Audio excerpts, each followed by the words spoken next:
Hello, hello, hello, hello, hello, everyone. What is up? Welcome to another Phoenix Wright stream. Woo! As you can see, I have updated the stream a bit. We got this here.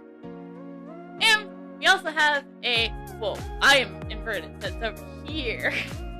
We have a follower goal. They've rode to 200. So yeah, before we get into anything else I want to talk about, Alexa, tell us an interesting fact.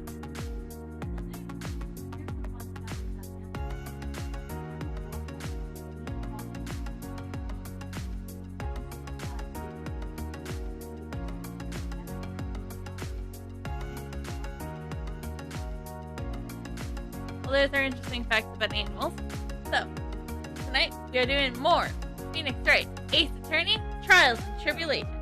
This time, I promise you, we will finish episode 2. And that's probably it. So, also, you may notice a few things changed. Like I said, I have this overlay now. I do want to change it up a bit. I just kind of made it as is now.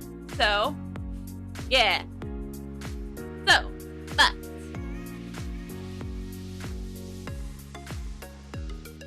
here's the thing. We also have something else there. I'm going to type it in chat right now. We have the question of the day now. So, we get a question, and I'm going to be manually updating these every stream. So today's question is, what is one trope in a video game, anime, or TV that you just cannot stand? Like, you can't stand the friendship is so powerful stuff, or stuff like that. For me, personally, it's just how, it's like every pervert ever written for every video game, anime, or TV game. It's just, I can't stand the perverts. Like, that's what I can't. So that's what we're going to be doing also at the beginning of the stream. I'm going to be talking about my answer to the question of the day. So, like, for me, yes, it is just, I cannot stand, like, perfect characters. They seem overdone. Sometimes they work and they actually are pretty funny. And they are a general good character. But sometimes they're just not. It's so done to death, and it's just...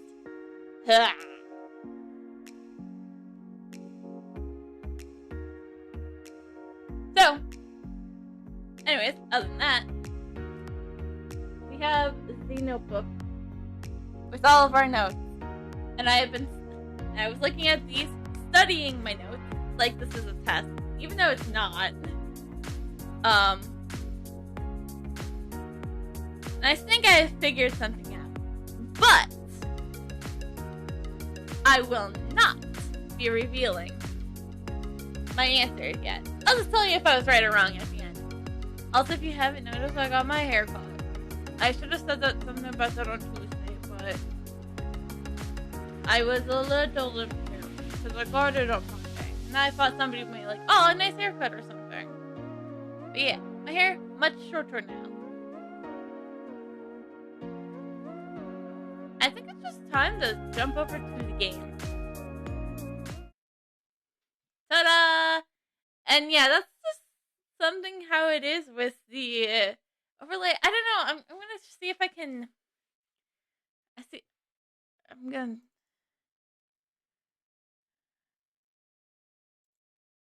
Oh.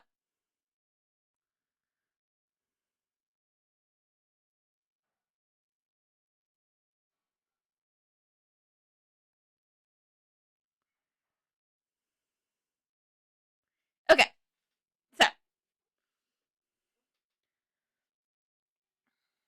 So yeah, we can get going. Stolen turnabout. October 14th, 9:41 a.m. District Court, Defendant Lobby number 4. Hey, Nick! What is it this time? You won't believe how many people are here for the trial! Well, it's a murder case. What are you talking about? They're here for the trial next door. Wait, what trial next door? Next door? Don't you know this, Nick? They're having Detective Amitty's trial today. Detective Amitty's? They say they're gonna try him as Master Masquerade. Because I don't think he is Master Masquerade. Real already? That was fast. Boy, I'd love to see Master Masquerade's trial. I know. By the way, where's Pearls? Oh, she went back home. She said she can't neglect her training anymore. I know you don't like me. Pearls have really gotten into her training lately, huh? Yeah, ever since that incident last year. Please don't ignore me! Rob, we were having Mr. Delight, we were having a chill conversation. Oh, Mr. Delight! Good morning. No one likes me. That doesn't... You probably have a fan base out there somewhere. You know, somebody might even want to go so hard as to cosplay you, you know? That person's not me, but... No one would notice me, even if I killed someone. Come on, don't be silly. Wait a second. You don't mean you're the murderer? That's impossible. Well, actually, it's not impossible, but... No! I'm just a poor thief! No, wait, that's not right. She can't really be poor. Now let's see. According to Mr. Delight, from his second crime on, he was following a bunch of set plans.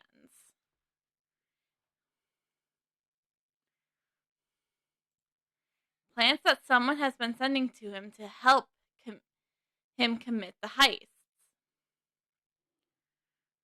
Do you really think there's a connection between the thief and the murderer, Nick?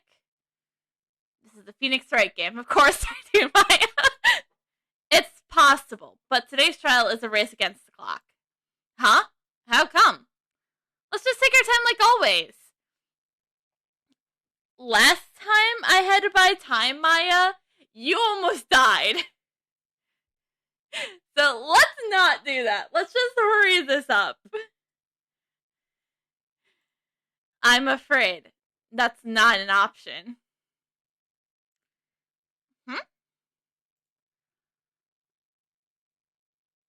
October 14th, 10 a.m., District Court, courtroom number 6.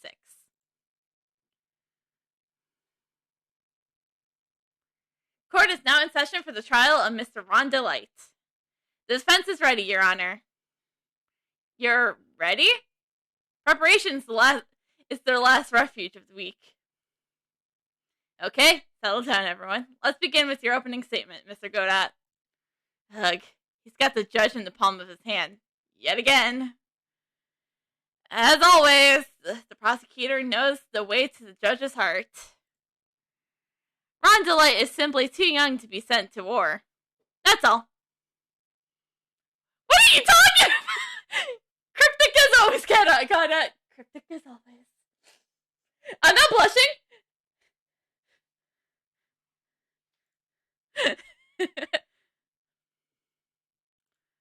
I'm afraid I have no idea what that means, Mr. Godot. Ha! Then you need to get cut. You need to get out more, Your Honor. Life is war. But what is exactly... Well, exactly why you must be more precise in your wording. That's what my statement means. You understand now, right? Yes, well then, let me see by briefly summarizing the details of this case. Wow, the judge is taking charge like he knows what's going on for a change. The victim is Kane Bolliard, CEO of KB Security. His body was found in a safe at approximately 9 a.m. on the morning of the 13th. However, at the time of death was estimated as 1 a.m. on the previous day. Sorry, the music is way too loud for me. I need to turn it down. And I also need to turn it on for you guys. I'm sorry, I keep forgetting to do that part. I am terribly sorry. However, the time of death was estimated as 1 a.m. of the previous day. And that's when our little lost kitten dropped the ball. That little lost kitten is, of course, the defendant. Very well then. Mr. Godot, please call your first witness.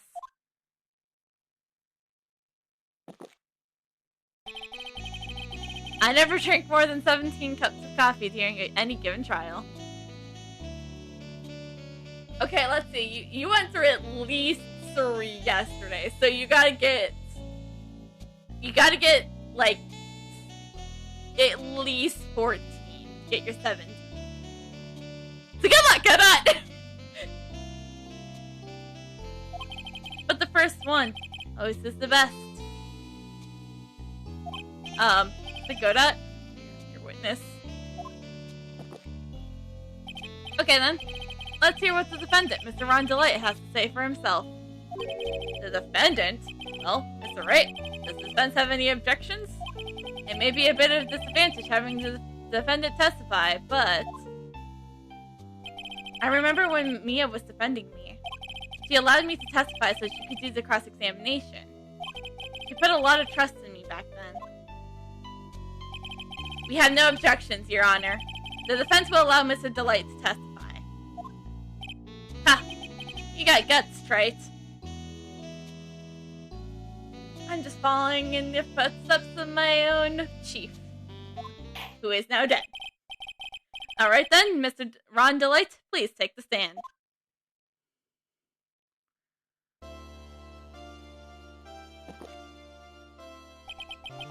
You did it, didn't you? Yes. What? No, that's not true. For a moment there, I thought we set the record for the shortest trial ever. Your Honor! It would be a miracle, but this is a Phoenix Wright game.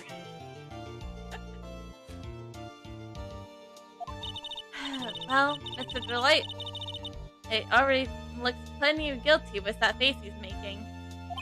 And once he opens his big mouth, he'll probably put the last nail in his own coffin.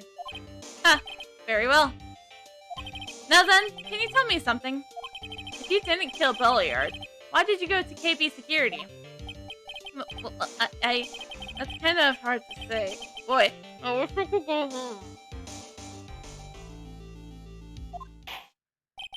Now then, let's hear some testimony about what happened.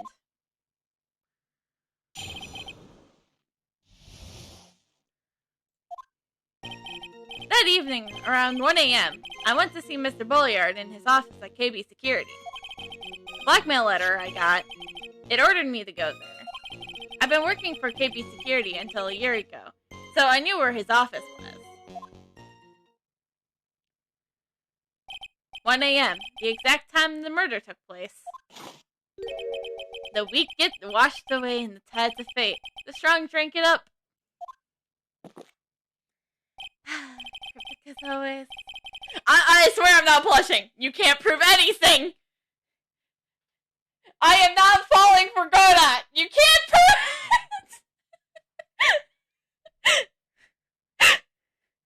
it. It's bitter today, too. Just like my destiny. You never knew from the way he's chugging. You never knew how. You never know that from the way he's chugging it down. Mr. Wright, your cross-examination, if you please.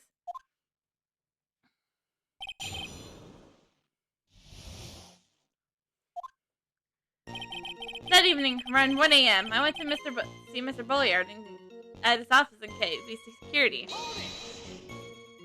1 a.m., huh? Are you absolutely sure about that?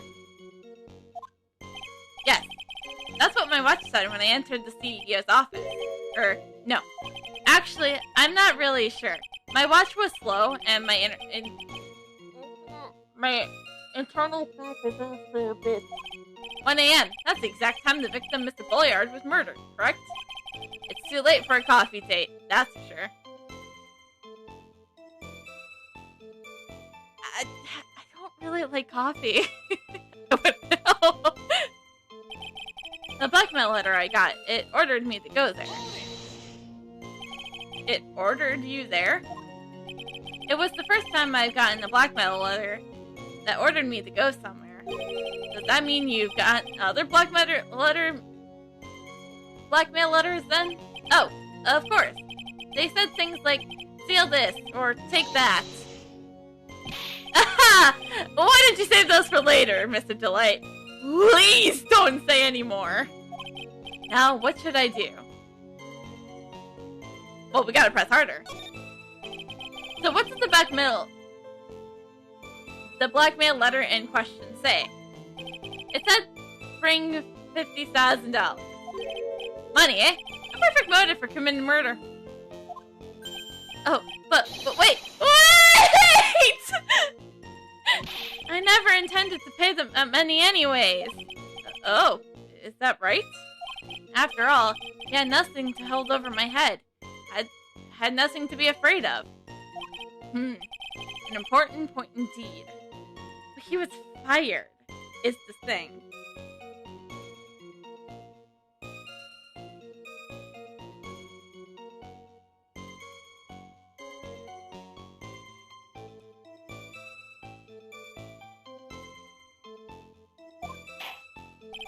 Witness, let's have that added to your testimony.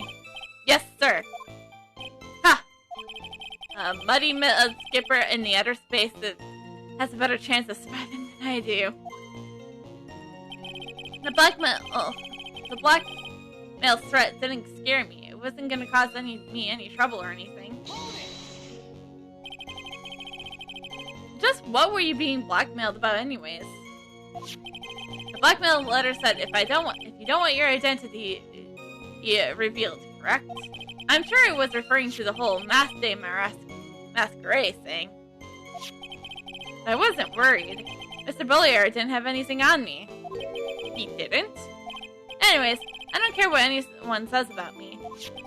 Just as long as DC believes in me. That's why Miss Delight doesn't believe that he was mask day masquerade. That's why I knew they were just hollow threats. That is a good point, and I'm gonna put that in the notes.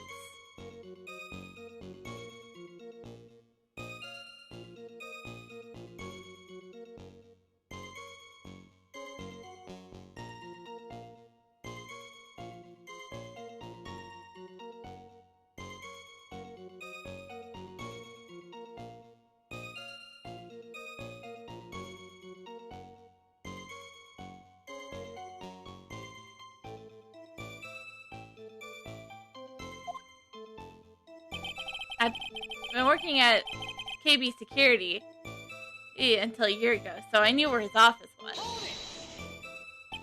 You used to be a security chief for KB Security, right? Yes, that's right. A security chief. You? Yeah, when I learned that, I was shocked too, Your Honor. And yet, a year ago, you were fired without notice. Wait, where was my note that he was fired?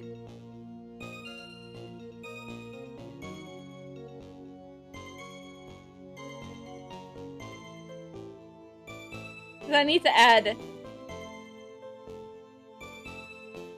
Okay, there it is.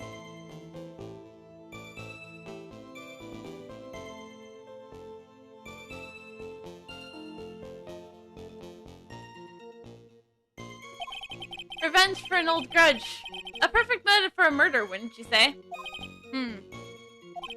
This isn't good. Maybe I should change the subject. Wait, yeah, why was he fired?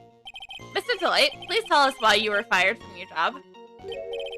Well, the world is filled with those who have said, I wish I had never asked that. Okay then, I take it back. Defendant, please answer the question. Well, I needed money. you needed money. Well, you see, Ceci loves to spend it. It's kind of her hobby. Not exactly the best hobby in the world, huh, Nick? You're the one telling me! You're the reason why my wallet's empty sometimes too. My salary wasn't nearly enough. So I stole...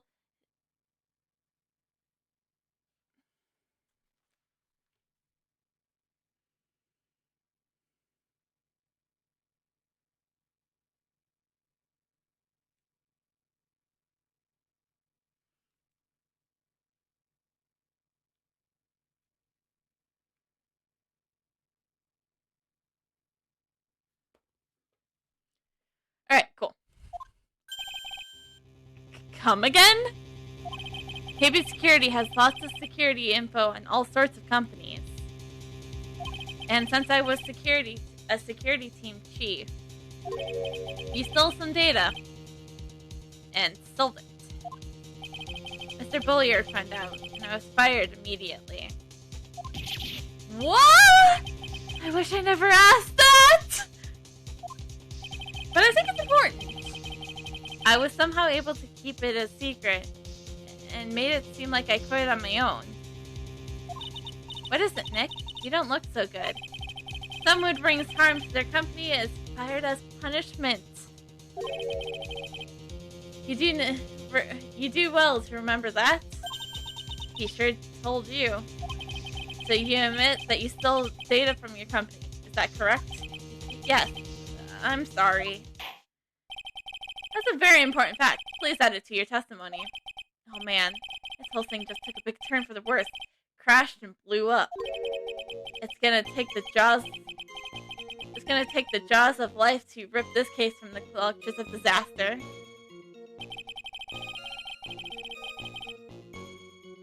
Okay, I wanna press the other one. That question.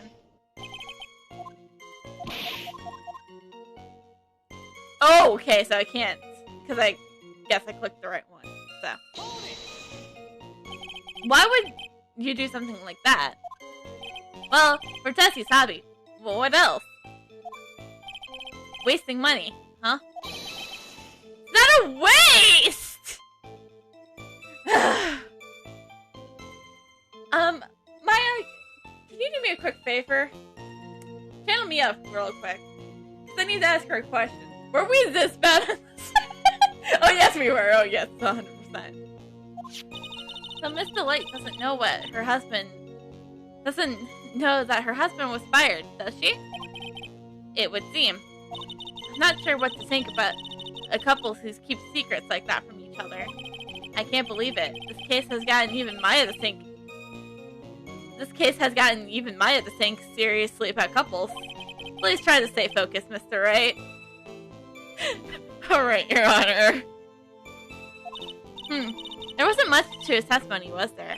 Sounds like he's avoiding something. At least, that's what it sounds like to me. Uh-oh. I got a bad feeling about this. We better be careful. If we don't find a way to make him spill the beans, we'll never get closer to the truth. Yeah. What do we have for evidence? I forgot what we have for evidence.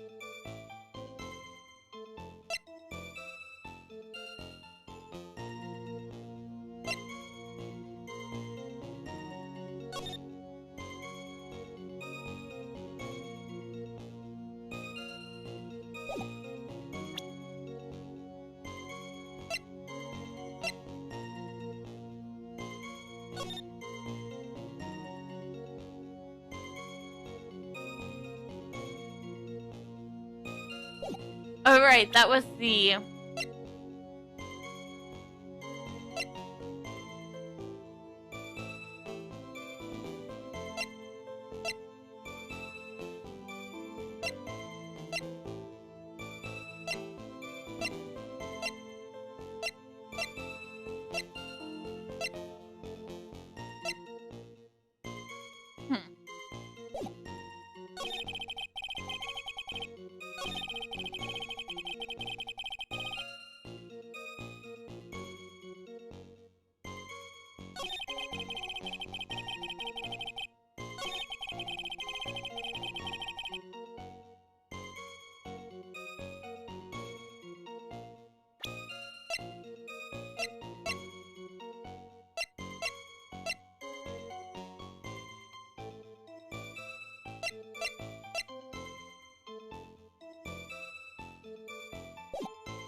I'm gonna save it just so that we have somewhere to go to, in case we mess up too many times. I think I have an idea. It's gonna be stupid, but... Nope. Alright. Your Honor, what do you think about the witness's statement? I'm not sure that I follow you. Okay.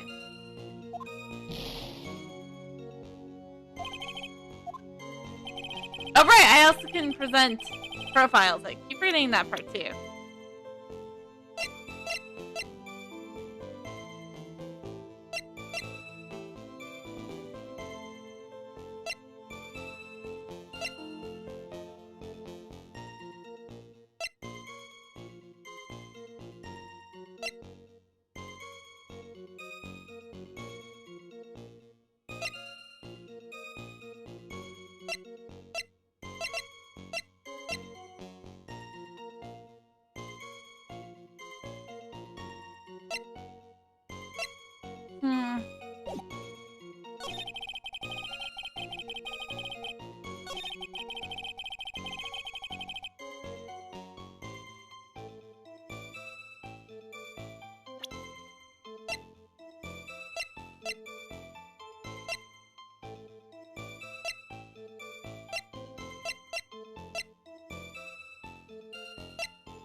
If you don't want your true identity to be revealed to the world, come to KP Security at 1 a.m. on October 12th. Bring $50,000. If you don't, I'll take that red diamond you received the other day instead.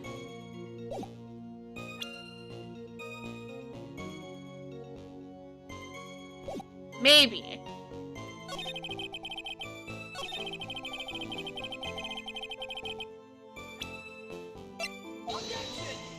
Alright. Nope.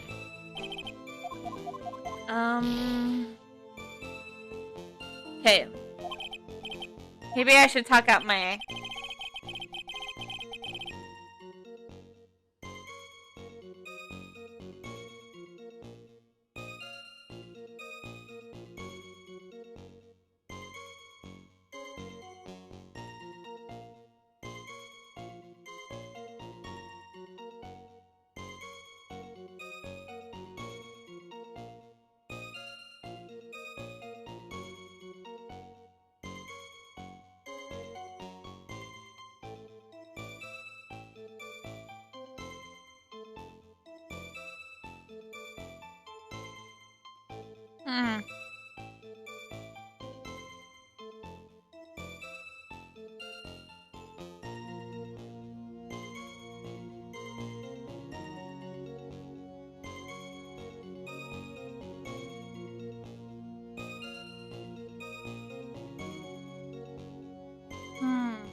Wait.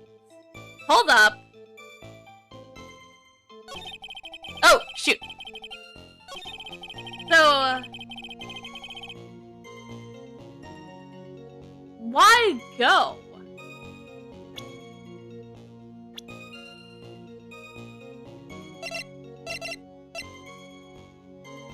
Maybe. Oh, okay. Mr. Delight. What you said just now doesn't match what you told me yesterday. Huh? It doesn't? I think you must have been scared. Very scared. Of having a certain person find out your secret. A certain person? Miss Discreet Delight. The defendant's wife. But I... Listen to me! My Desi! She's... Looks like if I just sit back and relax, the fun will end just before it truly begins. Grr, Godot. Yes, we know. It was all your wife's fault. Whoa, what do you mean? Mr. Delight sold company data. Mr. Delight sold company data to pay for his wife's spending habits, for which he was fired. Unable to face his own wife, someone used his dirty little secret to blackmail him. And that's how this murder came about. Oh. No! Everything's falling neatly into place for him! Don't talk about my Desi like that! Or you'll be sorry! Should we be scared of you, or should we be scared of Desi? I'm sorry, Ron. You are so... I'm sorry.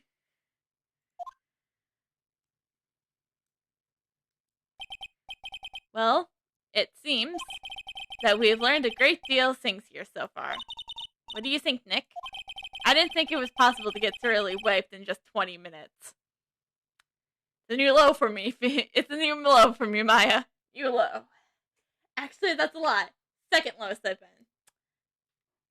We don't talk about the lowest point I've been in this courtroom. No. Yeah, let's not go in that route. Sorry, you weren't there for it. You were too busy being kidnapped. Clearly, there were sufficient motive for murder. He stole data for his wife, and then he killed to protect his secret. A family man who cared just a little too much. The motive is clear. Let's move on. What happened at the crime scene at 1 in the morning? What happened at the crime scene at 1 in the morning, Mr. Delight? Come now, tell us. We're all ears.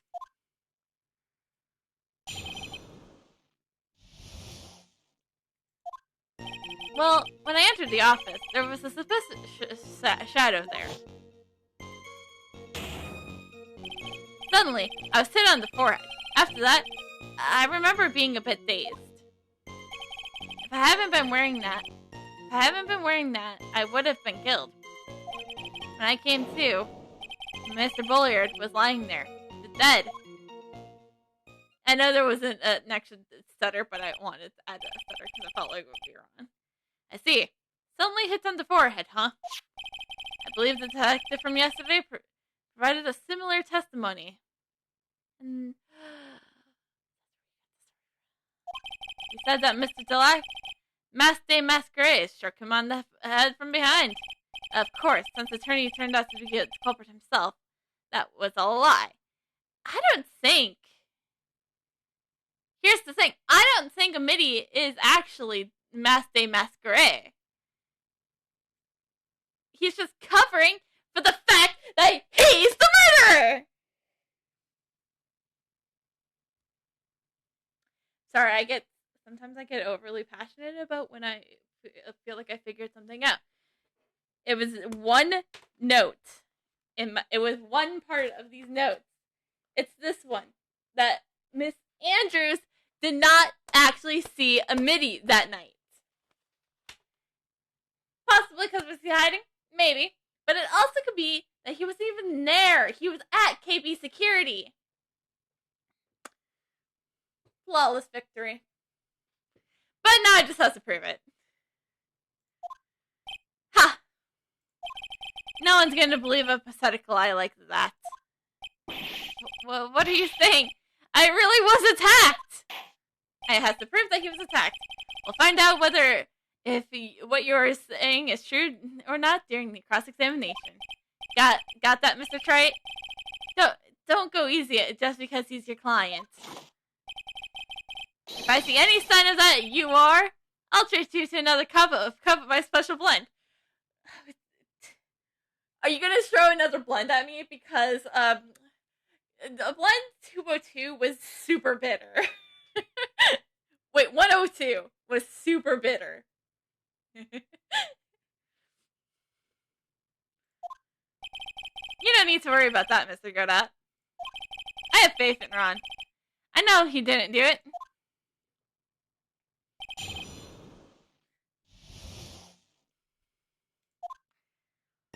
When I entered the office, there was a suspicious shadow there. Who was this suspicious shadow? If there were a thousand of me, and if even one of them knew, I'd tell you, trust me. His dodging all of our questions is not helping us with this case. Okay then, how was the victim, Mr. Bulliard, at the time?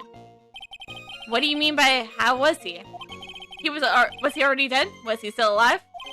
Maybe he was just the one who hit you in the first place. That's a good question. What do you think, Mr. Wright? I wasn't the one there, Ron! Forget it. Suddenly, I was hit on the forehead. Your forehead? Yes, I was hit on the forehead as soon as I entered the room. It was amazingly fast and a powerful attack. Do you remember anything about who hit you? Well, like I said, it was fast and powerful hits. So I think I was a little dazed for a while. I don't think Mr. Philly even grasped what you were asking. Yeah, I'd like to show him a fast and powerful attack myself, if you know what I mean. Maybe that would knock some sense back into him, if he had any to begin with. If I hadn't been wearing that, I would have been killed. That? Could you please clarify to what you were referring to? Why, my Mask Day Masquerade costume, of course. But wait just a moment. Mask Day Masquerade? Huh? Oh, did I forget to mention it before? Just to be on the safe side, I dressed as Mask Day Masquerade. And then I descended upon the office of KB Security. Of the CEO of KB Security. What? Nick, did you know about this? He never told me about this. I don't recall him ever mentioning it to me either. Even I didn't know that. Mr. Delight. Seems our little friend really loves to keep secrets. I'm sorry, I just never had the chance to mention it up until now. Wait, that's not right. You know how sometimes things just flip you around? Ha! My sixth cup of coffee is staring up at me coldly. At any rate, we can't just ignore this new piece of evidence.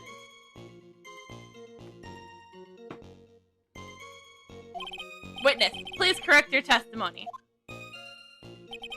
I would have been killed if I hadn't been wearing my Mask Day Masquerade costume. Why were you dressed up as Mask Day Masquerade? Why? Because I'm a Mask Day Masquerade, of course. What are you talking about? Mask Day Masquerade is trial being held next door.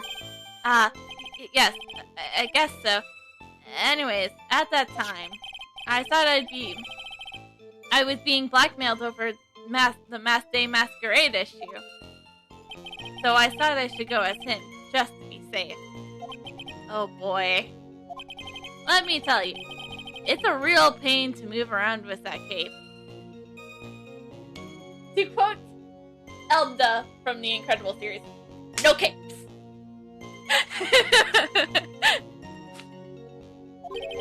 That's why it took a lot longer than I expected. Took a lot longer? What is he talking about? Press harder. What do you mean by took a lot longer? Oh, opening the safe, of course. My cape got caught in the safe door, you see. This all happened when I was hiding Mr. Bolliard's body. Whoa, is that? Back up a second! Yes? You were the one that hid the body in the safe? Well, yeah. Inconceivable! Why? Just why? What reason could you have had? What were you thinking? Question. When does someone toss their dirty shorts into the washing machine? Well, it's a simple question. Answer, Godot. When they become dirty. What? Judge, it's a simple answer! You put your dirty shorts in the washing machine when they become dirty! Or at least when you do laundry the next time after they do become dirty. Don't wear your dirty shorts. Okay? And I know that, because I'm doing my laundry tomorrow, so. The answer is simple. When they take them off. No, the answer is when they become dirty. You know, then take them off. As usual, I have no idea what you're saying. As always. So cryptic as always. I'm not blushing. Do you mean that Mr. Delight hid the body because he's the murderer? Ha! So you're not as stupid as you look. Please, I can be much dumber than you think. I'm one complex man when it comes to intelligence. His metaphors this time was really obscured. Mr. Wright, you don't mean that you knew about the whole safe business, do you? Well, yes. Why am I the only one not in the loop here? Your Honor, you're the judge. Witness! Make sure you add this to the testimony. Yes, sir. Uh-oh. Looks like a storm front is moving in the fair weather joke. The fair weather judge. I panicked and hid the body in the safe. It took about 10 minutes.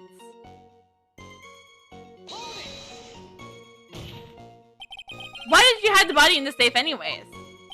Well, because it would have fit in the drawer. Fit in a drawer. Why would you even try to hide the body in the first place? That's not exactly what I meant. When I saw the corpse, I kinda lost it. I thought, if they find his corpse, they'll think I did it. Huh. I think you had a simpler reason than that. How simple can you get? Hide body because they might think I did it. It's because you killed him. That's why you spent 10 minutes hiding the body. That certainly makes sense. Hold on. 10 minutes. What is it, Nick? I just had a thought. Under those circumstances, would you normally try to hide the body? And spend 10 whole minutes doing it? Under those circumstances. What Oh! Beep! Beep! Beep! I'm sorry, I was trying to be annoying as possible with that beep. Hey, Nick, if you think his behavior is so strange, why didn't you present some evidence that would show just the kind of circumstances those were? That's it! I'll take a look at the court records and present some evidence.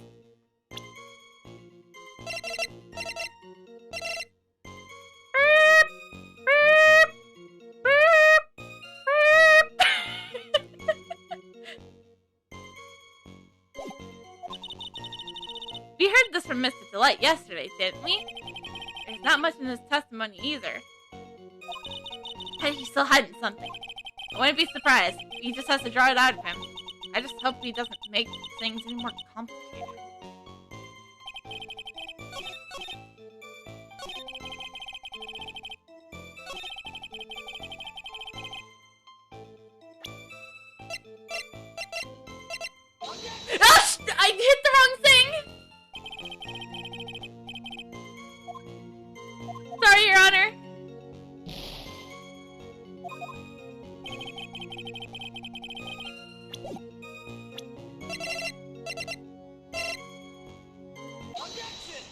Yeah, well, knew it. Beep! Beep! Beep! I guess I could have shown the buzzer records too, but it was the button. Your Honor, could you please take a look at this record? And what might this be? The record for the emergency buzzer that connects the CEO's office to security. If the button in the office is pressed, the security team is supposed to come running. And according to this record, the buzzer was pressed once at 1:02 a.m. What? If Mr. Ron Delight truly was the murderer, he would have a reason to. He would have ran as soon as that buzzer was sounded. After all, a security guard would have been heading his way. Objection. Ha! Let's remember who we're dealing with here. He's probably had no idea there was security personnel in the building. Until 1 year ago, my client was working as chief of security. There's no way he would have known about them. Objection. But, as it turns out, the guard never came. That's nothing more than that was nothing more than a coincidence. In fact, that guard was a pathetic loser who'd just gotten punched in the face by his ex-news boyfriend. Take that, butt! And it wasn't anywhere in the vicinity, was not something Mr. Delight could have known. Objection. Ha! I can't remember who we're dealing with here. Always getting back to that! Godot! I'm totally not blushing. I don't know what you're talking about. A sure bet that Mr. Delight didn't even notice the buzzer going off. That buzzer is extremely loud. There's no way he could have ignored something like that. If he has been conscious, that is. Conscious? What do you mean by that?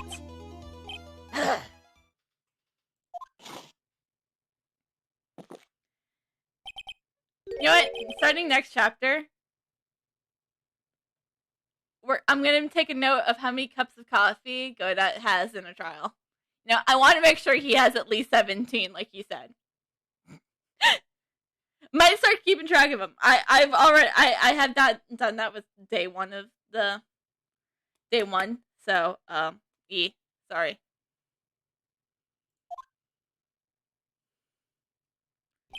Recall the defendant's testimony. The moment he entered the victim's office, someone attacked him. Mr. Delight said that he felt dazed. I'm willing to wager that he was knocked unconscious for at least a few minutes. Unconscious? So he fainted? That's why Mr. Delight didn't know that the buzzer has sounded. And that's why he thought he had time to hide the body. So what are you trying to say? Mr. Delight was knocked out, and the buzzer went off soon afterward. Now, unless my client was able to hit the button while he was unconscious, that can only mean there was another person in that room. That's right, whoever it was, they knocked out Ron Delight and pressed the buzzer. Order! Order in the court! Mr. Wright, this is... Objection. This is preposterous! It was just this kid, it was this kid! Ron Delight is the one who killed Kane Bulliard! Then who pressed the buzzer? It was the victim, of course! And he pressed the buzzer when the defendant attacked him! Impossible! He died at 1 a.m. and the buzzer went off at 1:02 a.m. He didn't die right away. He was just holding along, and he must have held on long enough to press that button. Yeah! The officer report said he died at 1 a.m. Explain those 2 minutes! Go that! The Kane Bulliard found the buzzer himself. Oh shit! Bulliard wears gloves. We can't prove that it wasn't him. But you know who else wears gloves all the time? Is Charles right over in the next room? Minnie! I wrote this down. Minnie claims he wears gloves all the time. What is your opinion on this, Mr. Wright? I need to prove that the real criminal was there at the scene. But how? Can I prove it wasn't Cane Billiard that sounded the buzzer? Let me look.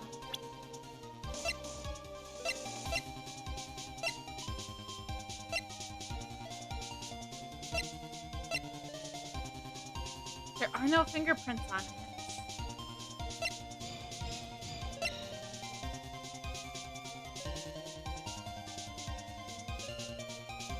Wait!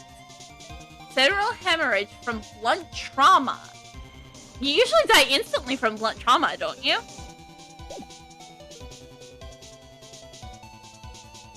I can... The defense opinion is this. Your Honor? This piece of evidence proves that the victim who... It wasn't the victim who sounded the alarm.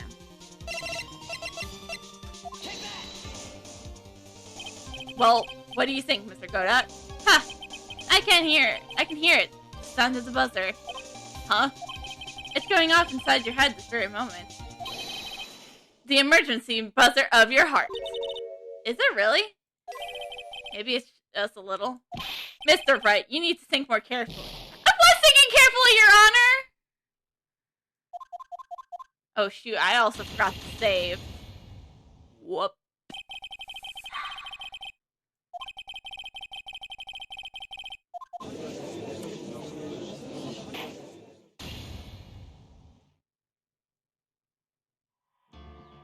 But you should be able to die instantly. Aren't you just like...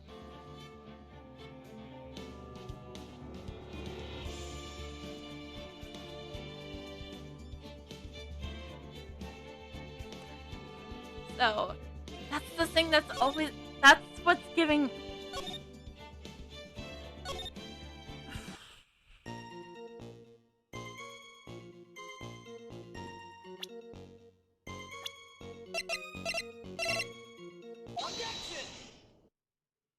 Okay.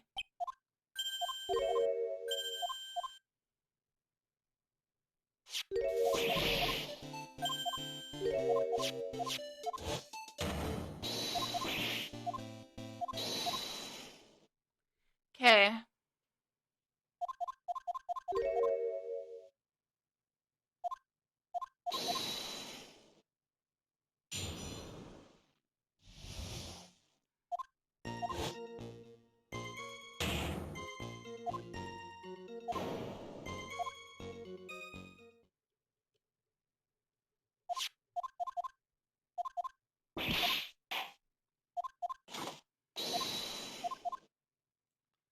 Okay.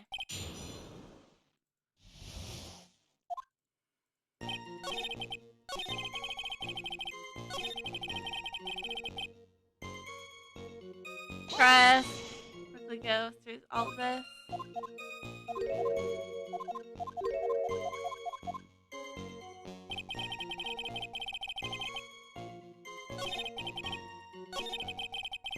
Oh, do I have to press both of them?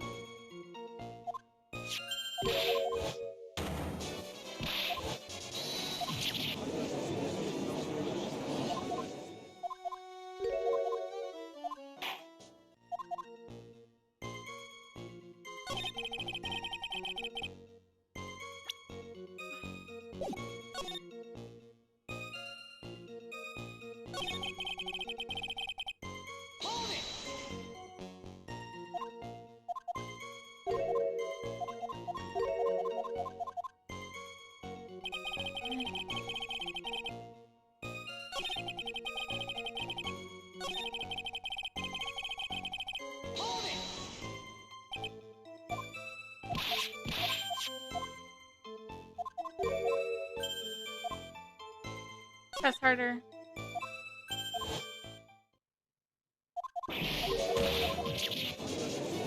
Inconceivable.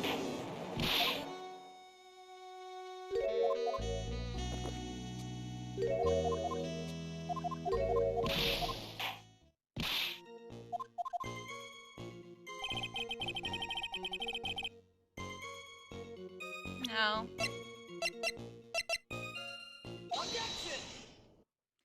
Yes, it's a... Objection. Alright. Let's hurry up. Objection. Objection. Objection.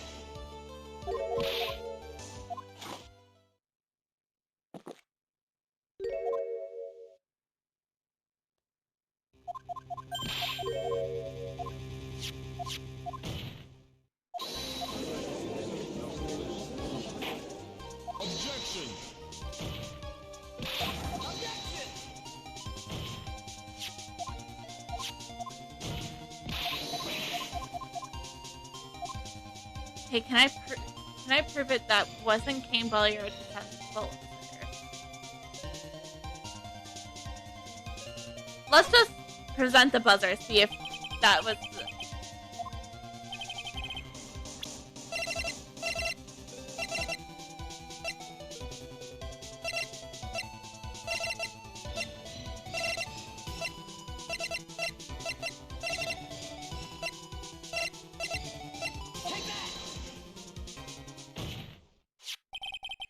This is the piece of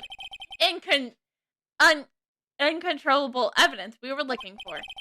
The emergency button, or is there some kind of clue on it? Absolutely not. Hey, come on now. Always give some thought to what you say before you open your mouth. The fact that there's absolutely no clues is in itself the clue. Now I'm the one who's clueless. Sorry, Your Honor. I'm sorry. We're getting cryptic too. I'm sorry. This is just a very cryptic trial. I'm not blushing over Godot. I don't know what you're talking about. This button has no fingerprints on it. But if Mr. Billiard really pressed it himself, naturally he would have left his fingerprints behind. Oh, Godot. Run to light. Obviously wiped them off. Why would he? A guard could have come in and any moment. He touched that button. I know he did. The defendant, Mr. Delight, was dressed as Masked Day Masquerade. And the Masked Day Masquerade always wears gloves. The reason he couldn't possibly have wiped the button free of fingerprints. What reason could he have possibly had to wipe the button free of fingerprints? Oh, order! Ha! It would seem I've been forced to eat crow. I wonder what blend number crow flavored coffee is. It's 108, Maya? I don't know. I'm just guessing.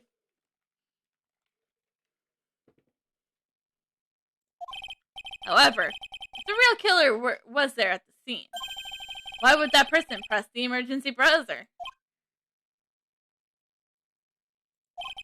Shouldn't they have run away without putting themselves in extra danger?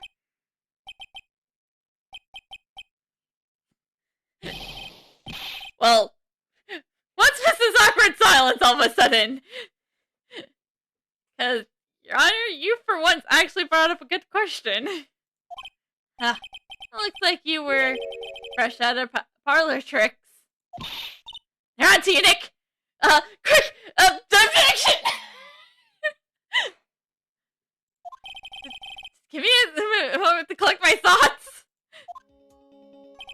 The real culprit killed Mr. Bolliard around 1 a.m. And Mr. Delight just happened to waltz in there when the murder took place, right? The killer traveled Mr. Delight and sounded the buzzer. Even though the security was supposed to respond right away if the buzzer was pressed. Security was supposed to respond. Time's up, Mr. Wright. Let's hear what you have to say. Very well, then. Oh, you got some guts. I like that in an opponent. Why did the real killer sound the emergency buzzer? To call the security guard! The killer knew that if they pressed the button, a guard would come running. And that's exactly what they wanted. Did you mean to say the killer called the guard on purpose? Yes. Although it turned out he never showed up. As it turned out, he never showed up. Because he's a pathetic loser. Chasing after girls. Because he was getting his clock cleaned, but his clock's clean at the time. No, you're being perfect, Maya. Ha! What a touching story. You're saying the killer had to change of heart, then called the guard to turn himself in? No, I'm not. When the buzzer sounded, there were 3 people in that office. The victim, Kane Belliard, who was already dead. The defendant, Ron Delight, who was out cold. And the 3rd person, the real killer. Hypothetically, yes. Now then, in this situation, if the real killer made an escape, what would happen? The only ones left in the room would be the victim and Ron Delight. And if any security guards came running in at that time, they would have think that I was the murderer! Yes, that's precisely the real killer's objective. To frame Ron Delight for the murder.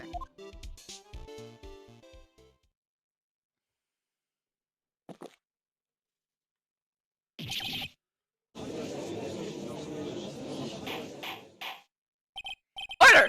Order! Order! It would seem. I've been made to eat my words once again. Actually, you've been made to do a spit take with a cup of coffee. How would that even go? Like, spit taking with coffee. That sounds horrible. Like, I've almost done it with hot chocolate. And that doesn't sound right. That doesn't sound, well, good. So, Mr. Wright, who was it? Who was tried to murder, frame me? Wait a second. I'm the one and the only one so, Nick, you mean the real killer is? We're gonna drag that person in here right now. But, who is it? I don't have any solid proof yet, but think about it. The killer knew Mr. Delight's identity. They also knew that he had been called to KB security that night. So, the killer used him to execute a well-crafted plan to murder Kane Belliard. Now, then let's hear your accusation, Mr. Wright. Who was it that framed Ron Delight for the murder of Kane Belliard?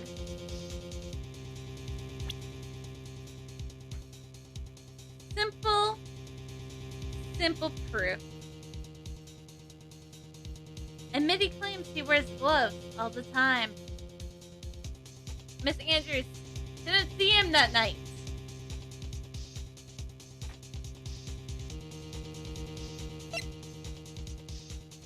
Mr. Lucamidi, you are the murderer.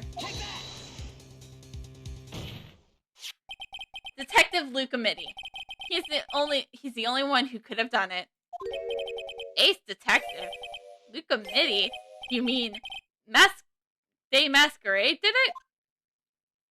Your Honor, the person's being tried in the court next to us is not Day Masquerade at all. He is, in actuality, the true murderer of Kane Belliard. Order! Order! Mr. Wright, explain yourself. The thief and the murderer. Which is a more serious crime? They are not even close. Murder is a more serious crime, of course. It's a capital crime subject to capital punishment. Please remember the trial from yesterday, if you would. Well, when Luke Committee confessed that there was a huge commotion in the courtroom, of course, a famous detective was unmasked, as well as Masked Day Masked Gray. Instead of being convicted of murder, he was found guilty of grand larceny. That was his true objective all along. To be found guilty? Masked Day Masked Gray had the perfect alibi for when the murder took place. He was stealing the urn at Lord Taylor.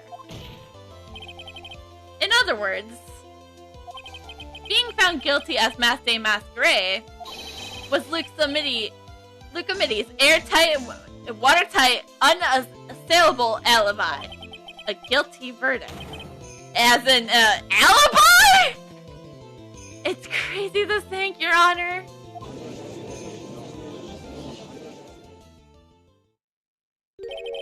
You know, it's almost time. But for what? The Luke Committee's verdict. It was a pretty simple trial, after all. If we're going to stop this trial and sell that one, we need to do it now. Of course, that's assuming you have proof that the detective was the one who committed the murder. I don't think we have that.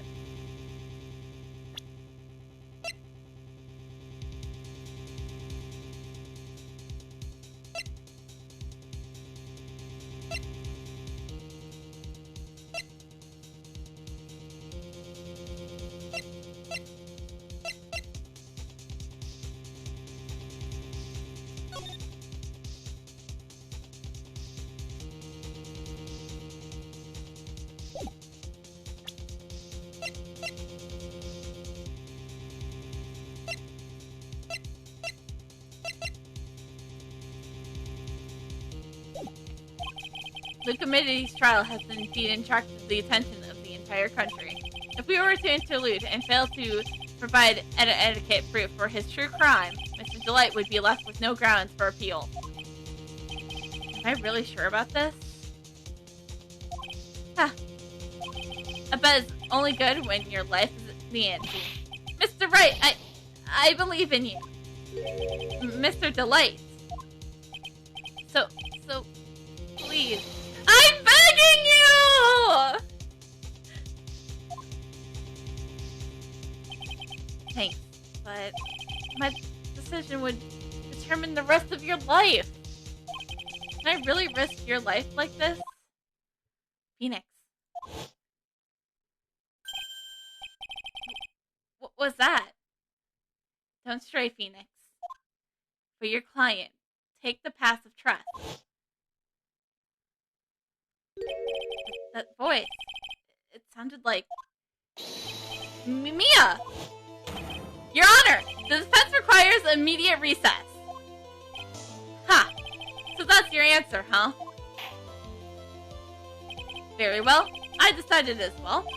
This court will now take a 20-minute recess. Mr. Wright, when we return, please summon Mr. Lucamini to the stand. Yes, Your Honor. October 14th, 11:58 a.m. District Court, courtroom number 5.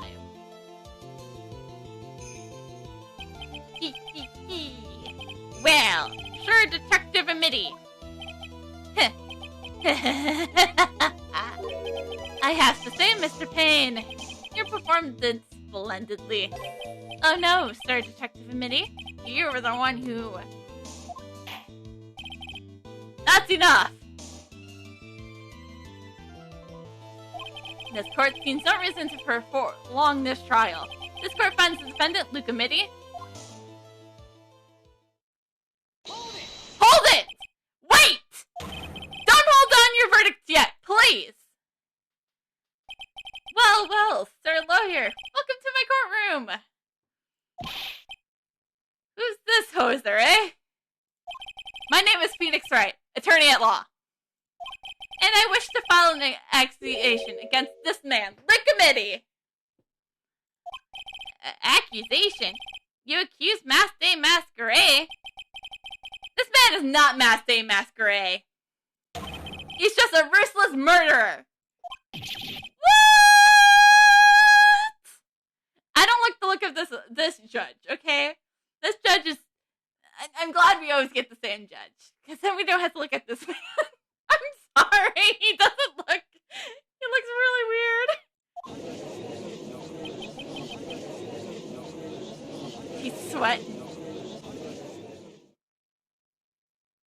To be continued. Oh yes, we are saving up progress.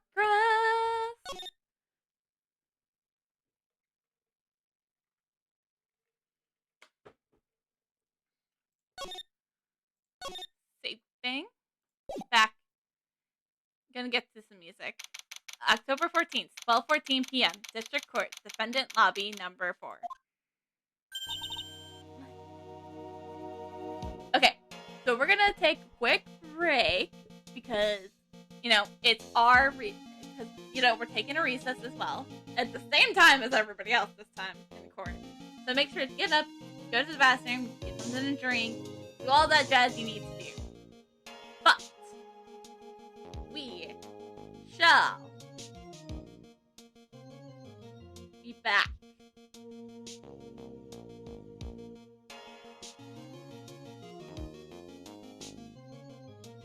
In like 5 to 10 minutes. And then we'll read the other. We'll continue.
And we're back.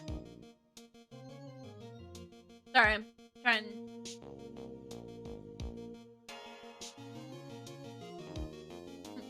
My sis? I could have sworn I heard Mia's voice.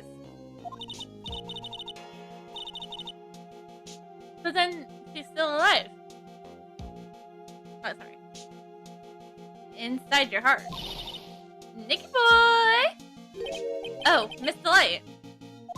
Is it true that Detective is the real killer? To be honest, we don't have any definitive proof. But he's the only one who could have done it. But wasn't he at Lord Taylor's that night? Not to mention, we don't exactly know his motive. I mean, why would Detective Mitty want to kill Kane Bolliard? Oops, it's almost time. Better get back to the courtroom. I need to find some solid proof. And it's gonna happen sooner rather than later.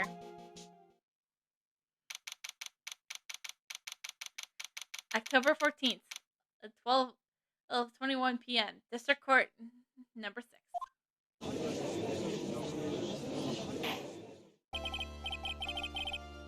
Now this court is back in session. Mr. Luca Mitty, please take a stand. Well, well. How do you do, sir lawyer? I never would have thought to see you acting so recklessly. How I roll, Mitty. As the ace attorney. I couldn't let them hand down your verdict just yet. Not when I've given you the perfect alibi. An alibi by the name of Mask Day Masquerade. I'm sorry. I'm afraid even the great Luca Mitty has no idea what you mean. Of course, I've been in the next courtroom ever since 10 o'clock this morning. I'm afraid there's no way I could have known what's going on here. You've been in the defendant's seat all day, correct? Being tried as Mask Day Masquerade. Indeed, it's truly a child's play to fool the ignorant masses. Not only did the poor fools ask me to protect their valuables, they even gave me a generous reward upon returning their own property to them. Take this red diamond ring that sparkles upon my divine finger as an example. So you continue to insist that you are in fact Mask Day Masquerade. Of course. Very well then, Luca Mitty. Let us begin with this simple question. On October 12th at 1 a.m.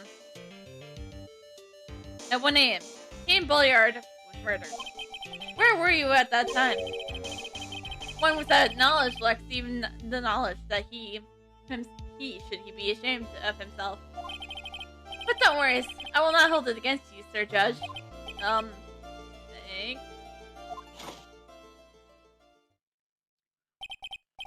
Alright, Mr. Mitty. Night of the murder. Speak. We're all ears. As you wish, Sir Prosecutor. The alibi. I was stealing the internet as Mask Day Masquerade, just as I announced I would. I had more than enough time to prepare. It was a pathetically easy job. A photograph contains no words, but in this case, one turned out to be my witness. The time which the camera captured Mask Day Masquerade was the same time as the murder. It seems the main point of discussion will be this photo of the crime scene. Everything else up until now was all part of his plan. There has to be a secret to this picture as well. Even the great Mask Day Masquerade cannot be in two places at once.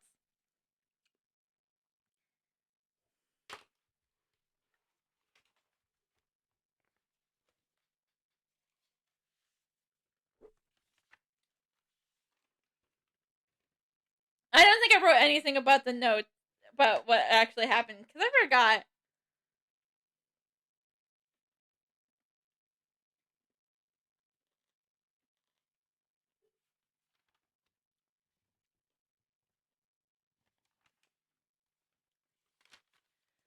But there is a chance where two people can be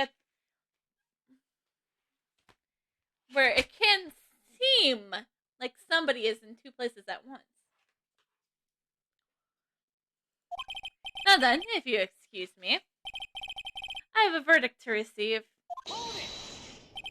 Unfortunately, Mr. Mitty, we still have to do your cross-examination.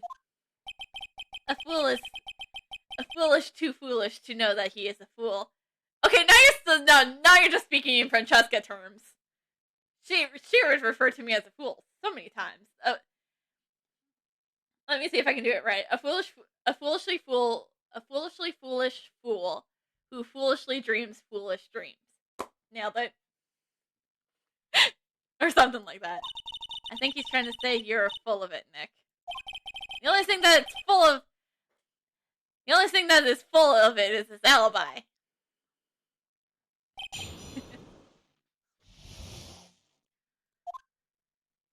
I was stealing the air as Mass Day Masquerade, just as I announced I would. So this photograph is the proof, correct? Indeed it is. And the man in the photo is certainly wearing a mask. That is why I am called Mass Day Masquerade. But conveniently, that means there's also no way to tell who this is really. What do you mean? Objection. Ha!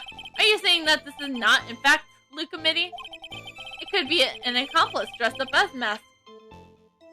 That could be an accomplice dressed up as Mass Day Masquerade to create an alibi. Oh, what an interesting idea. Are you saying that I, Lone Wolf Luke, had an accomplice?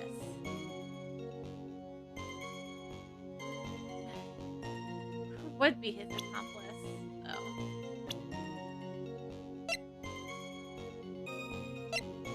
Would it be Larry?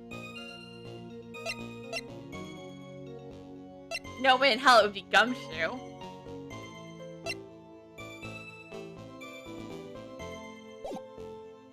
Give it up.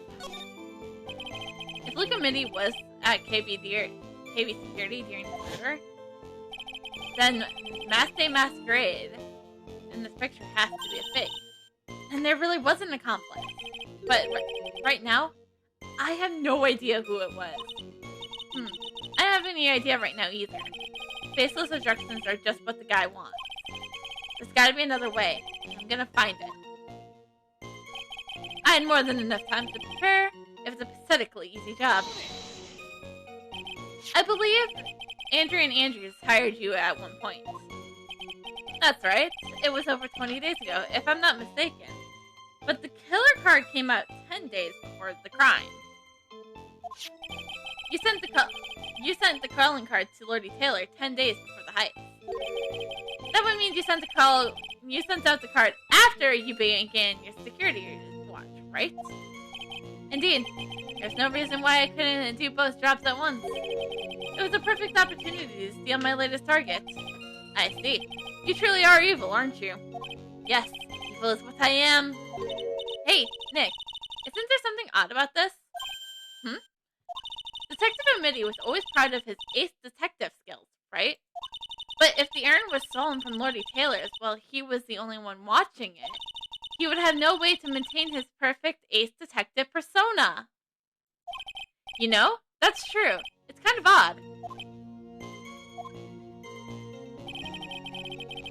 A photograph contains no words, but in this case, one turned out to be my witness.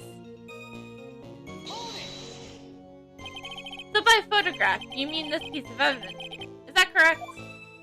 Indeed it is. It is the very thing that proves that I committed the crime. The very thing that proves you committed the crime. When you think about it, it's really odd. You say that it's almost as if you had this picture taken on purpose. Objection. He was simply caught by the very camera that he has set up. Which would be odd. We all have days like that. But why would he set it up? If he was the ace detective as he claimed. Indeed, it turned out that there was no such thing as a perfect crime after all. Yeah, because some people are very stubborn and they won't give up so easily. Life is truly an ironic thing. A sad blue melody. Looks like I'd better get more information for now. Gosh, this whole trial is just everyone being so fucking cryptic. If he's truly the killer, there's gotta be something phony in that photo. Let me look at that photo again.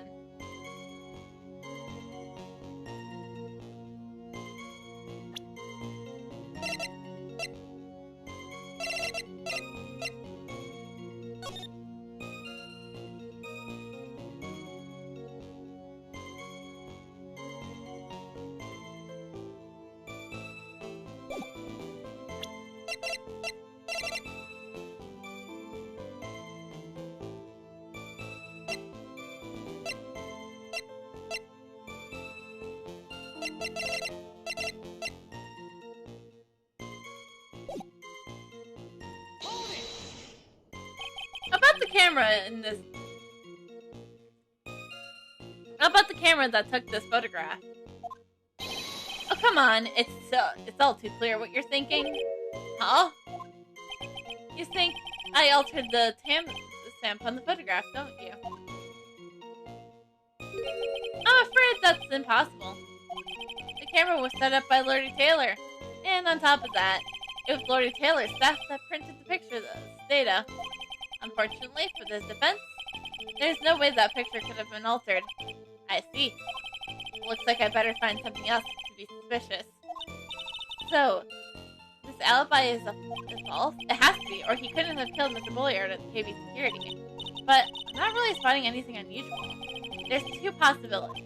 Either the masked masquerade in the photo is a fake, or the photo itself is.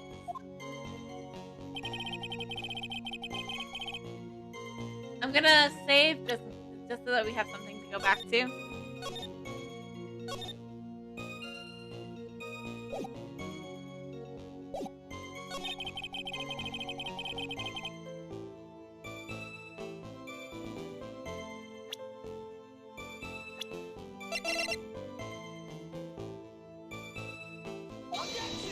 Okay.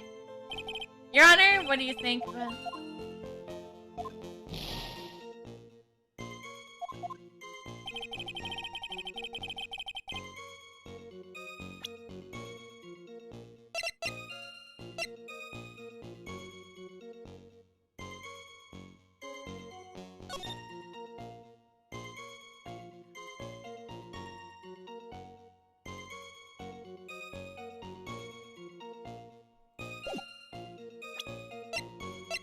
Wait. To the security!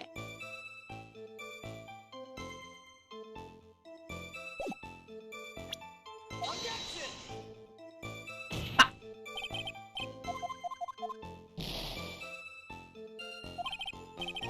That didn't go well. I didn't think about that hard enough.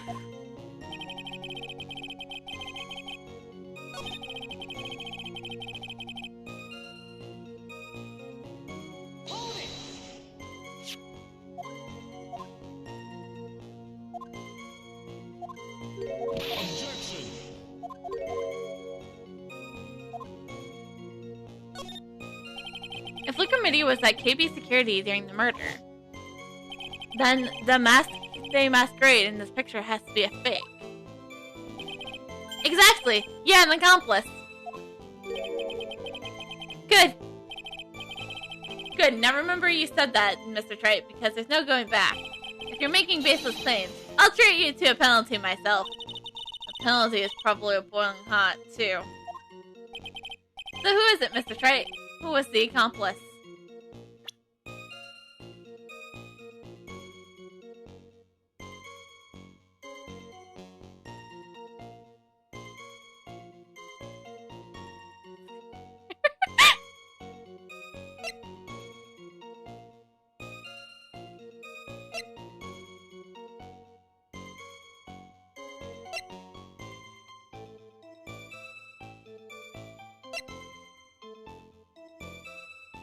No, it wouldn't be Gumshoe, though.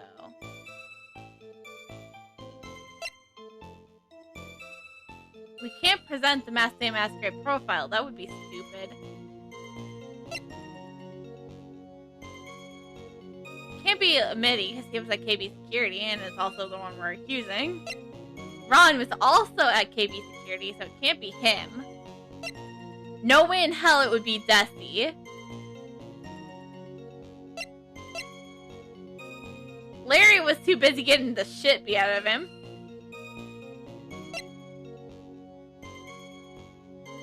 It wouldn't be Godot, for sure. And it wouldn't be the murderer. So that only leaves Andrews. Sorry, Adrian. Was it this person? It was this person. Ha! That's quite the prank you've tried to pull. Do you have any evidence that this person is in fact the accomplice? Well... The aura! The aura that this person has around them is... If you're going to judge someone by their aura, you'll be right there as number one suspect, Mr. Wright. Yep. Sorry, Your Honor. Okay. So, prove that the photo was fake. Might have to be what we also have to try to do.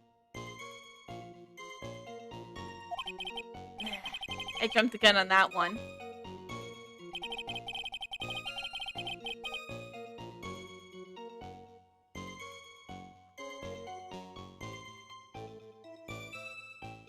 But Maya's right. It's weird.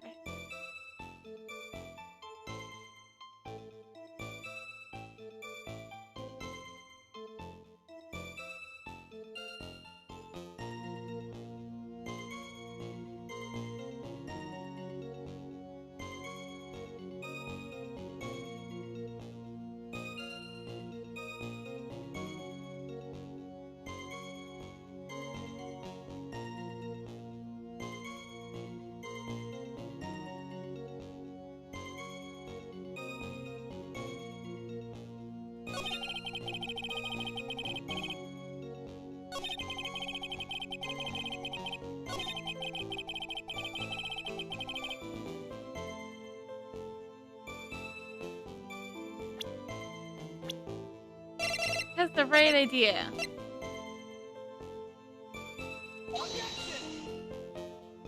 Fuck!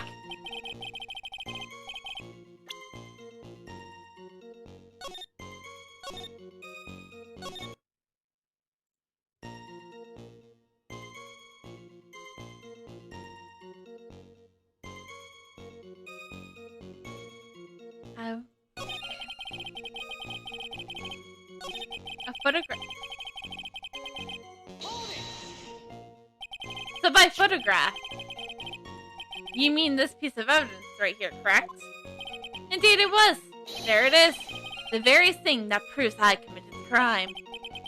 This thing that proves you committed the crime. Surely even you understand by now. Lodi Taylor provided the camera. There's no way that I could have tampered with it. That means I could not have killed the Kane Bulliard, unless I had an accomplice. Come on, think long and hard about that night.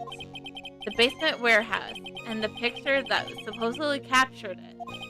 It's gotta be here. Isn't there something funny? There is! Are you implying that this picture is a fake? You bet I am! There's definitely something strange about this picture. We took a look around the basement warehouse that night, before the theft took place. There was something in that photo that doesn't match my memory of that night.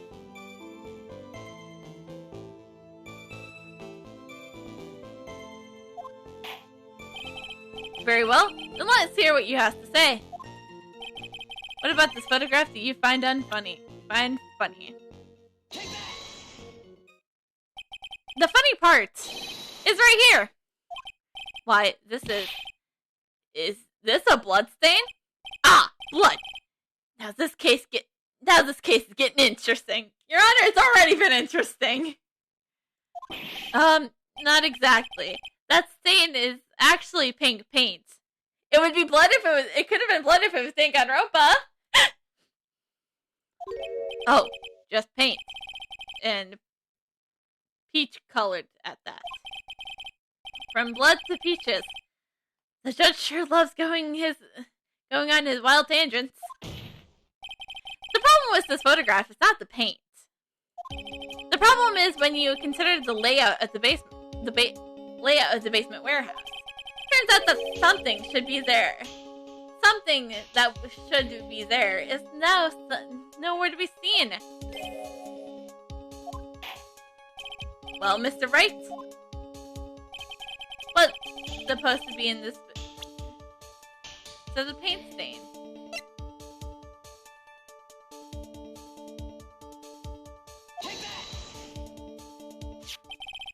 The supervisor of the treasure exhibit stated the following.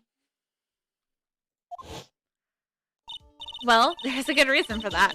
On the day of the crime, around noon, that golden statue just happened to arrive from the mountain training hall. I realized that the statue would have been perfect size for covering up the paint stain. That's why I put it where you first saw it.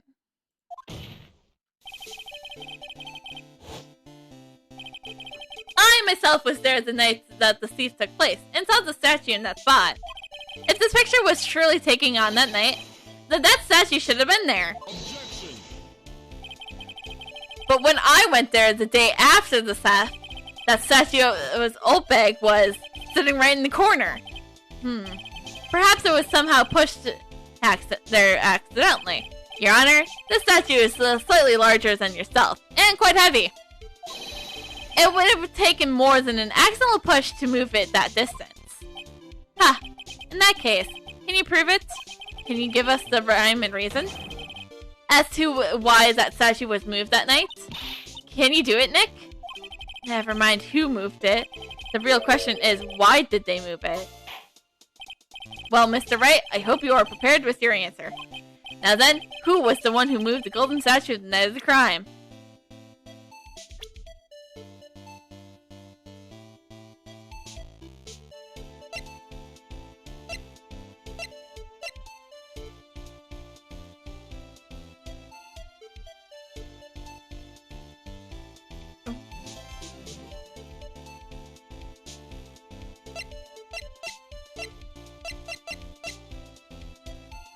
Oh, Adrian wouldn't.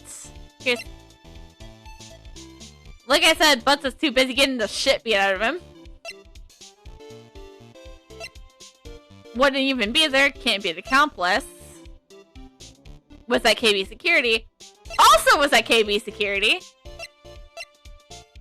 Fucking hates, Amitty's guts. She's 9. We probably already went back, so it can't be... Too busy being murdered. Who could have it been? I'm just gonna... Who do you think, Mr. Godot? What do you think, Mr. Godot? A man should be able to answer his own questions. That's what I think.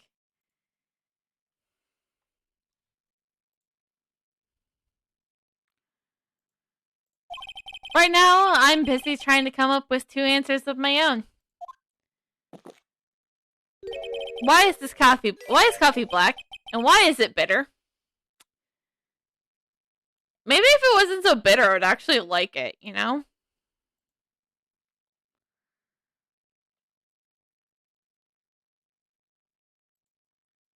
Sorry.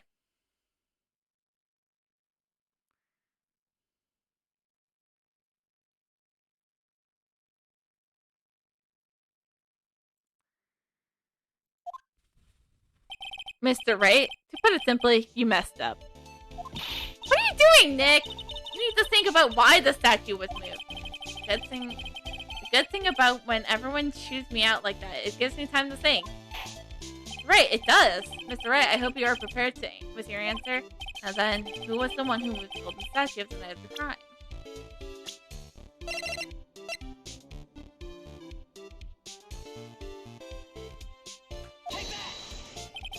one who moved the statue is none other than Lucamity.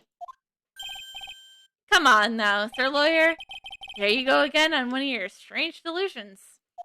Mr. Wright, what bias do you have for your strange deduction? It's very simple. The witness was the only one who came to the basement warehouse that night. That's indeed very simple. However, why would I want to move a heavy golden statue? The reason for moving the golden statue. Here's where our battle really begins. Well, Mr. Wright, what reason did the witness have to move the statue? The reason can be found here in this photograph. Lucamity, you pretended to be masquerade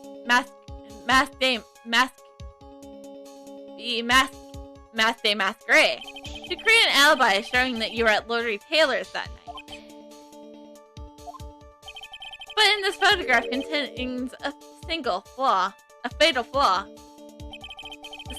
If the statue had been there, your lie would have been exposed like a cheap film at a drugstore. That's why you had to move the statue. A single fatal flaw? Interesting theory. Please enlighten us. Just where in this picture does this lie?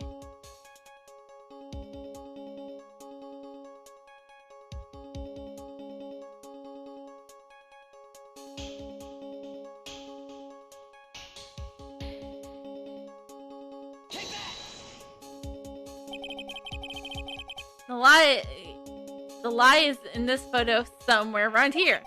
Jumping to conclusions again. I think you need to take a glander in your local meal. As the Yiddish proverb goes, a half truth is the whole lie. Keep lying like this, and you'll be the one on trial. No thanks. I don't need to be on trial again, Your Honor.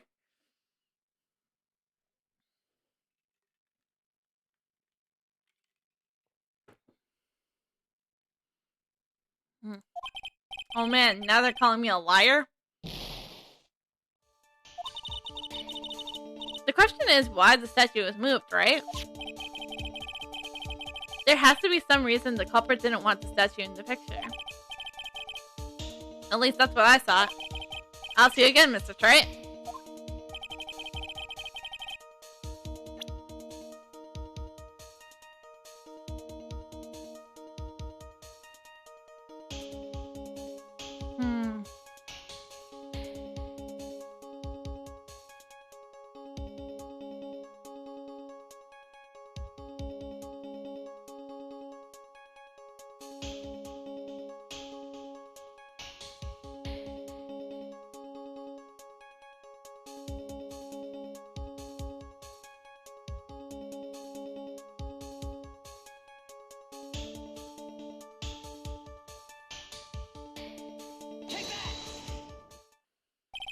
Naturally, the lie in this photo is the timestamp. What do you mean? I'll tell you exactly what I mean. On the night in question, Lucamity went to KB Security and murdered Kane Bollard. Therefore, it's obvious. It would have been impossible for him to be at Lord Taylor at this time.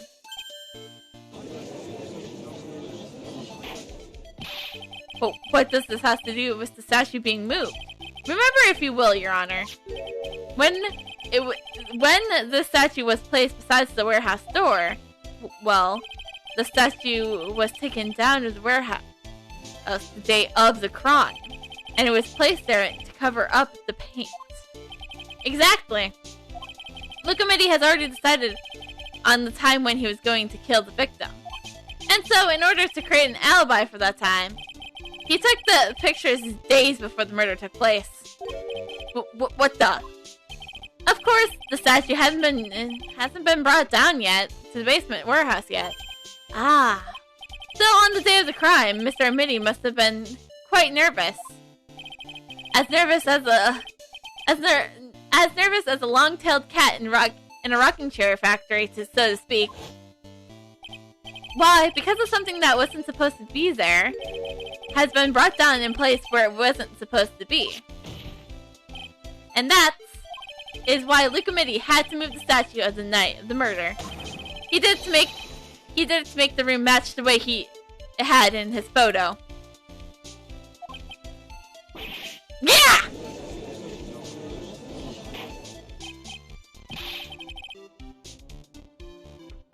Order! Mr. Mitty, is this true? Well, one moment, Your Honor. Have you forgotten this? What's that?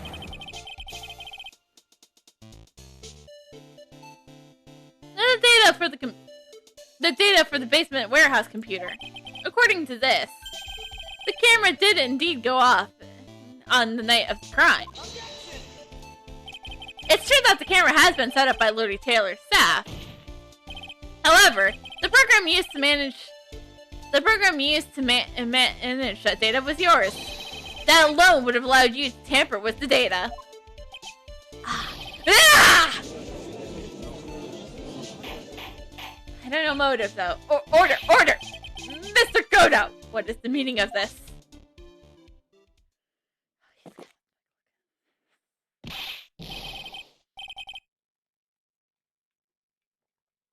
Godot! I warned you about making me wait. Now put that coffee down!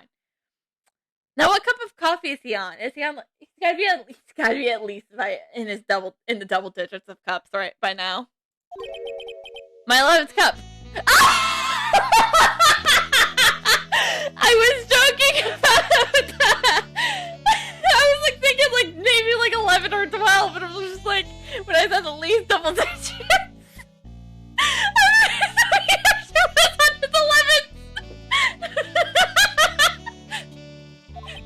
I promise to drink no more than 17 during a trial. Oh, no more than 17. Which means I'm still good until the last drop. However, the defense has a very good point. A good point. So what? We are all but travelers on the road to an infinite point. I think he's got his points mixed up with his other points. So you're saying this photograph was taken ahead of time, and that the statue was moved in order to make it match. That's a very interesting idea. However, there's one point that can be denied, which is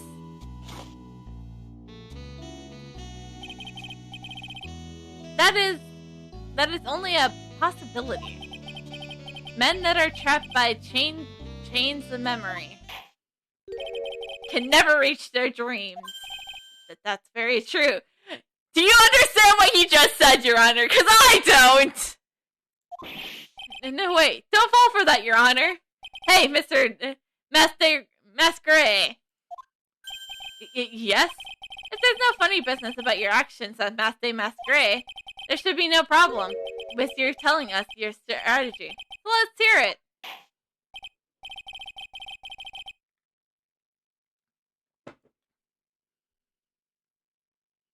Yes, please provide this court with your testimony about your plans to steal the sacred urn.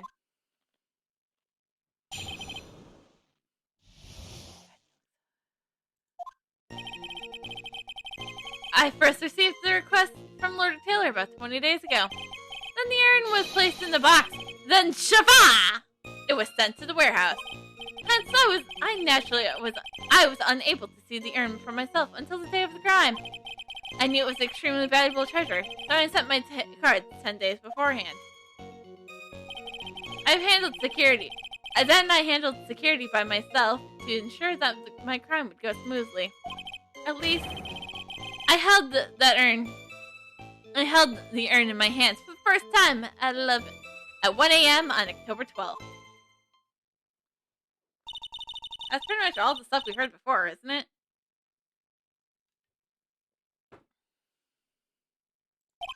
Yeah.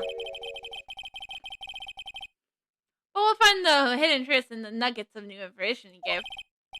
Witness, you are sure there are no mistakes this time. Shafa! Free.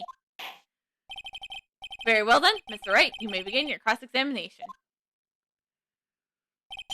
The Sacred Urn Heist.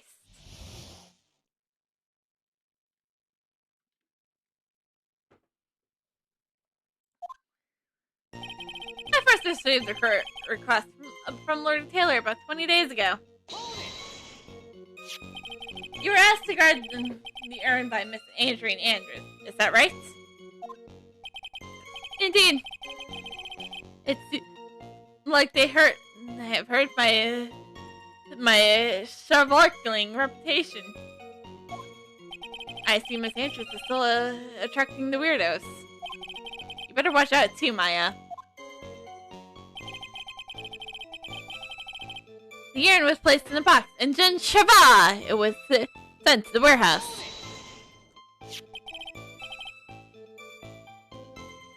You mean this box? Yes, that pathetic box. Hey, Maya made that box! It's not pathetic! Lady Andrews was especially taken with that urn, and she wouldn't let anyone in the storage room, not even me. Huh, interesting new tidbit. Hence I was naturally unable to see the urn for myself until the day of the crime. So you were sure that you had never seen the urn before? Indeed. You may ask little Lady Andrews to confirm it for yourself. My security was focused entirely on the entrance to the warehouse. However, I, Lucamini, let no information whatsoever slip through my finger. I knew it was an extremely valuable treasure, so I sent my card 10 days beforehand. You mean this calling card? That's right. It is, without a doubt, my calling card. I guess Mr. Delight didn't make it this after all. Of course. Because Mitty knew about the... Because Mitty knew about the emblem. Making this card authentic would have been child's play for him. When I handled security by myself, thought my crime would go smoothly. Then no one entered the basement warehouse. Unfortunately, there was many different treasures being taken there. Thus, for a period of approximately 5 days, people were indeed going in and out of the warehouse. At last, I held the urn in my hands for the first time at 1 a.m. on October 12th. And this is the photo that proves it, huh? Indeed, to be honest, if a photo was taken, I didn't think it would be terribly that much. Hey, Nick, if this photo is a fake, Detective and Mitty might have stolen the urn whenever this was taken. That's true. You know, he's been saying he never saw the urn until that night. If we can prove that he's lying here, we can wrap this up and put a bow on it. I need to take a good hard look at the court record.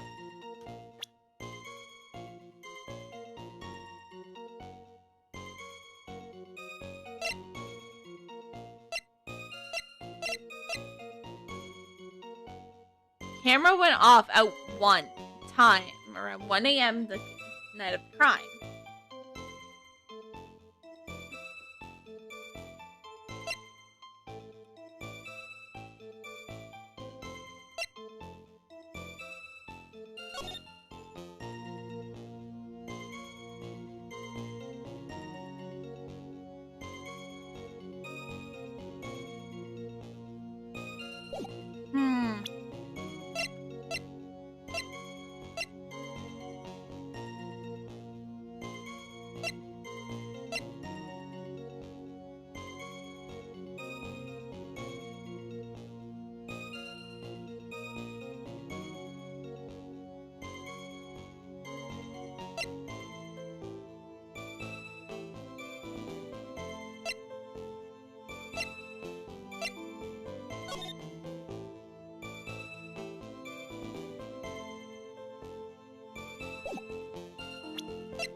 Not a lot going there.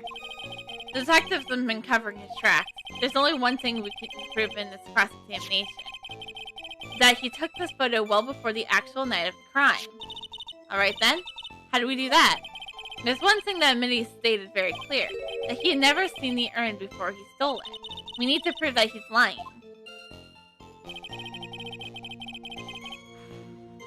Okay.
Sent before a heist, the emblem is top secret. Maybe. Mr. Mitty, if you really are Mask Day Masquerade, then you also wrote this calling card, correct? But of course. Is there a problem with that calling card? Allow me to read the passage from the calling card that Mask Day Masquerade wrote. To the security! I knew there was something about that line. Take good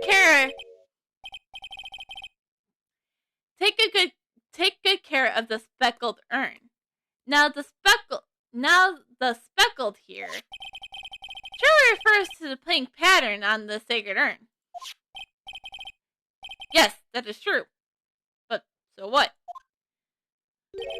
Truth be told, there's no way Mask Day Masquerade can know about this pattern. What do you mean? This pink spotted pattern on the urn is actually nothing more than paint stains. Paint stains. And these stains did not appear until 2 weeks ago. Until after the urn has been taken by Lord Taylor. I'm not finding this joke to be very funny, Mr. Trite.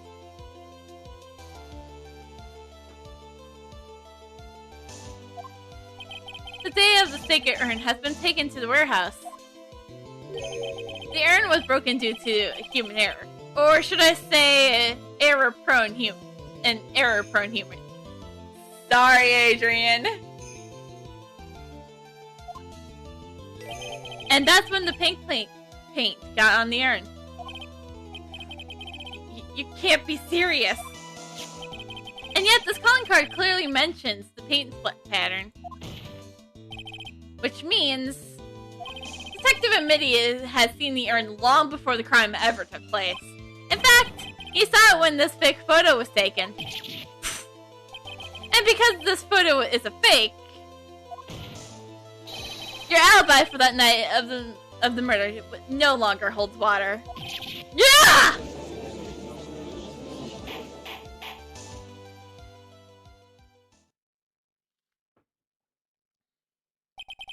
Witness, do you have anything to say for yourself? Alright, I did it. He's broken. Nick, I think it's still a little early for a victory pose. Huh? Fuck! Oh, forget about the prosecutor! Huh. It's so sad. No one has any convictions these days.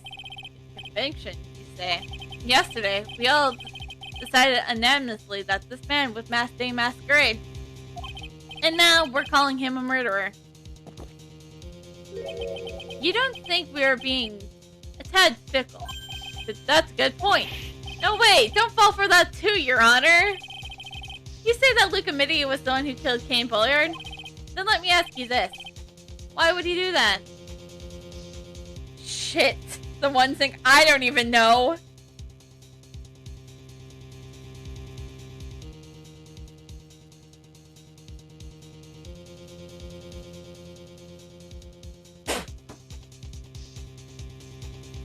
Something's coming to mind. An excellent point. Motive, Mr. Right. Motive. Might you marry a murderous motive and finesse? Nick, getting his second wind. If he's prepared an alibi and pinned his crime on Ron Delight, as you say, he must have a very strong motive for murder. The only one with any motive we've seen is Ron Delight. Isn't that right, detective? Indeed. According to my own research, the boy's murder is clear. Without motive, it's nearly impossible to prove guilt in a murder case. Now then, may you enlighten us with what the defendant's motives were. I'd be honored to, Sir Oldtimer. They're doing everything they can to make Ron look suspicious. Despite our lack of hard information, this may be our only chance.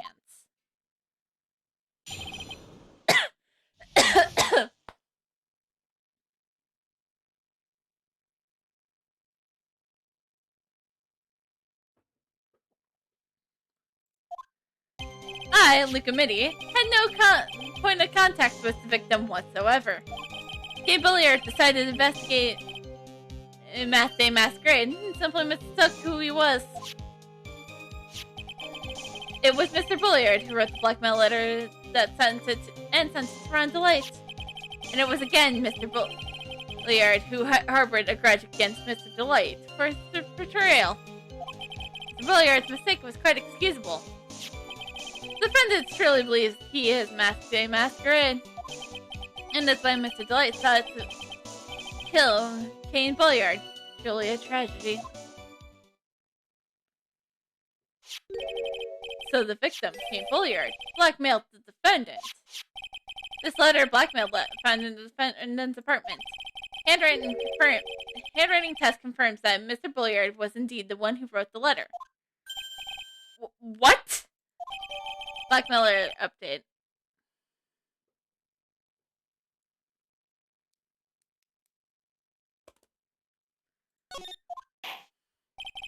Very well, Mr. Wright. Begin your cross-examination.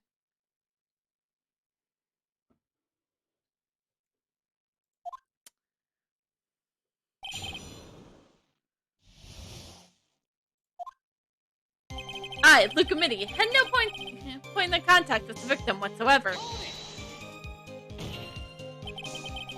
And who in the world is going to prove that? I will. After doing a thorough background check of Mr. Detective Amity and Kane Bulliard, we are unable to find any links between them. That's all in the report. Perhaps they were connected to their work. We're both involved in security. Nope.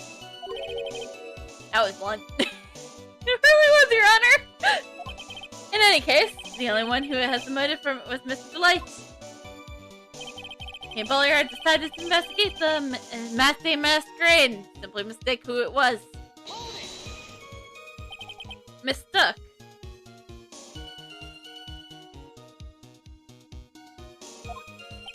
That's right, mistook. From the old North, mistook. Meaning taken for error. Mistaka. Alexa, Mistaka. Okay, it's okay. You don't need to know Old Norse.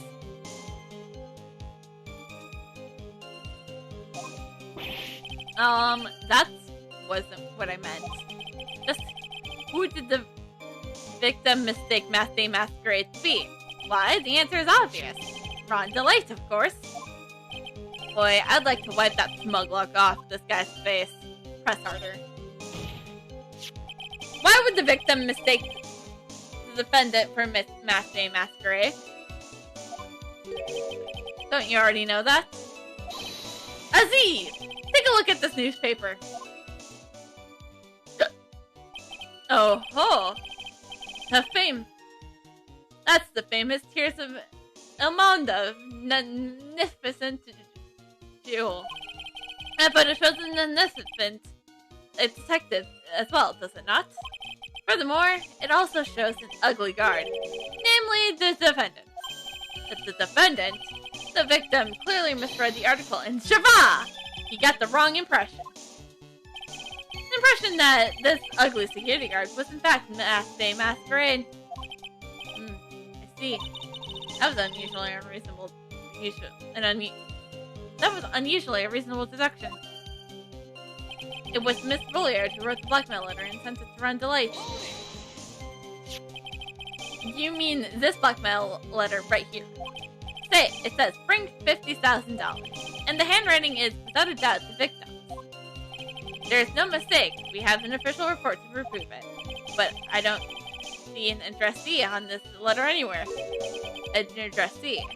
This letter was discovered in Ron Delight's apartment. And Mr. Delight did show up at the designated place in time. In fact, there is no addressee is irrelevant.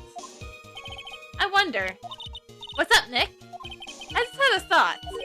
What if the blackmail letter wasn't meant for Mr. Delight?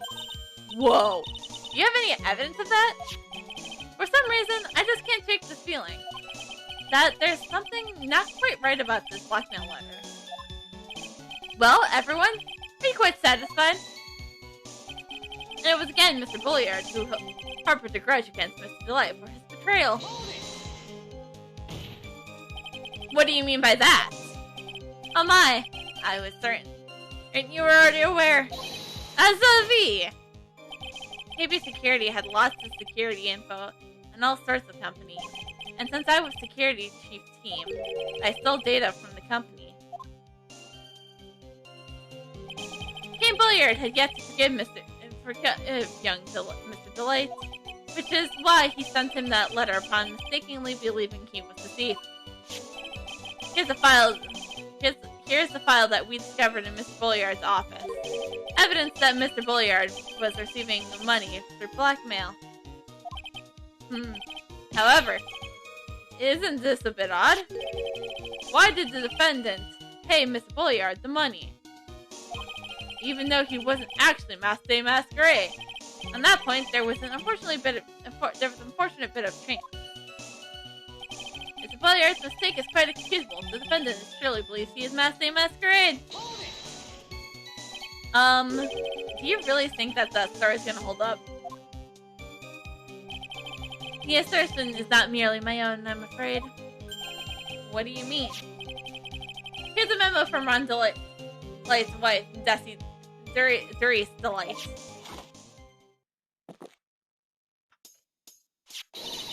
Ronnie thinks that he's Master Masquerade. Don't you feel sorry for him? Please don't think too badly of him. God damn it, Desi. Ha! Well, Mr. Trite? Ugh. Was he trying to act like Miss Delight just now? I thought he was actually pretty convincing.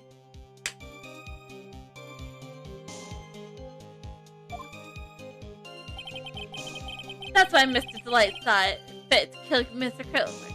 Truly a tragedy. Now that's just your imagination talking. Come on, sir, lawyer.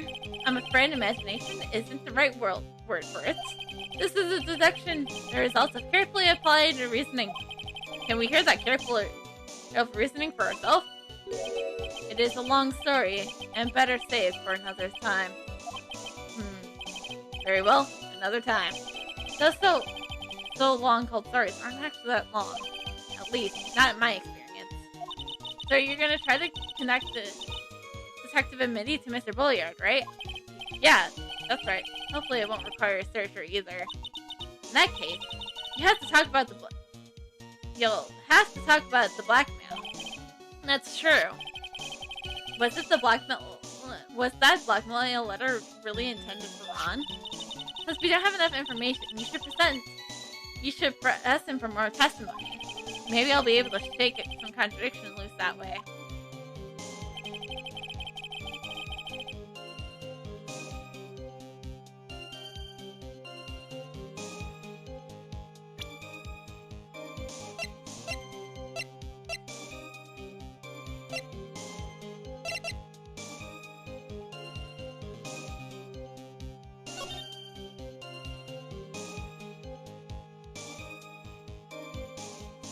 If you don't, I'll take that red diamond you received the other day instead. Guess who? Damn it!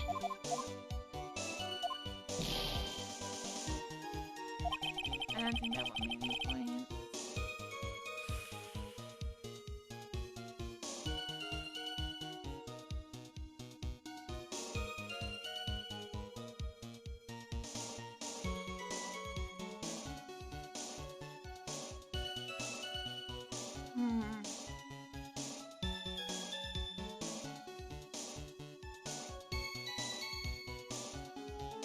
Do we have any like pictures of what?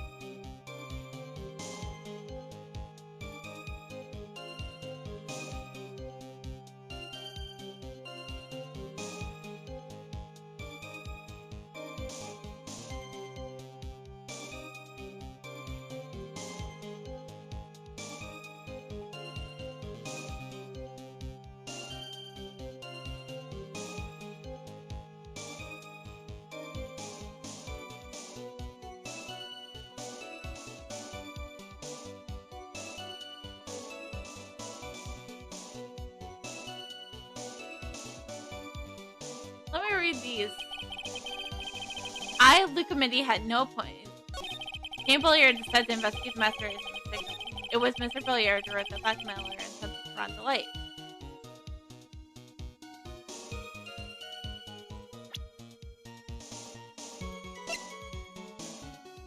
It was just found in his office. Mind if I ask you a few questions, Detective Minnie?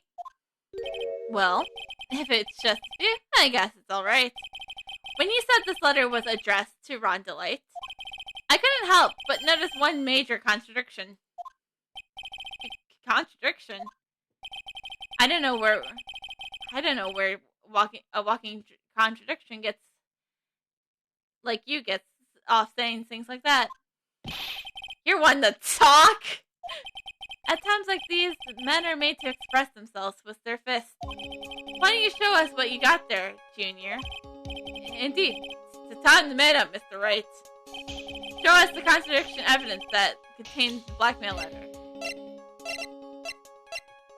And the diamond is blue! Boom! Take a good look at this newspaper clipping. It contains a picture of the Tear of Enelman, the stolen jewel. What about it? The problem is the jewel's color. Color? I'm not much for discussing colors myself. No, that's it. Godot. No. Sorry. Color theory is one thing I love. I love color theory, so shut up.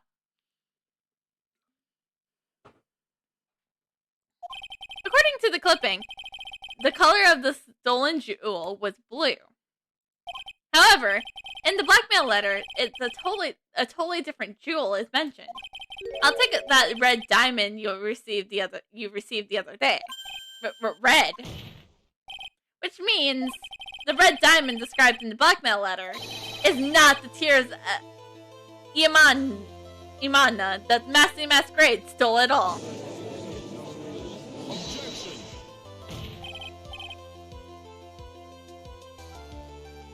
And your point is, Mr. Tride?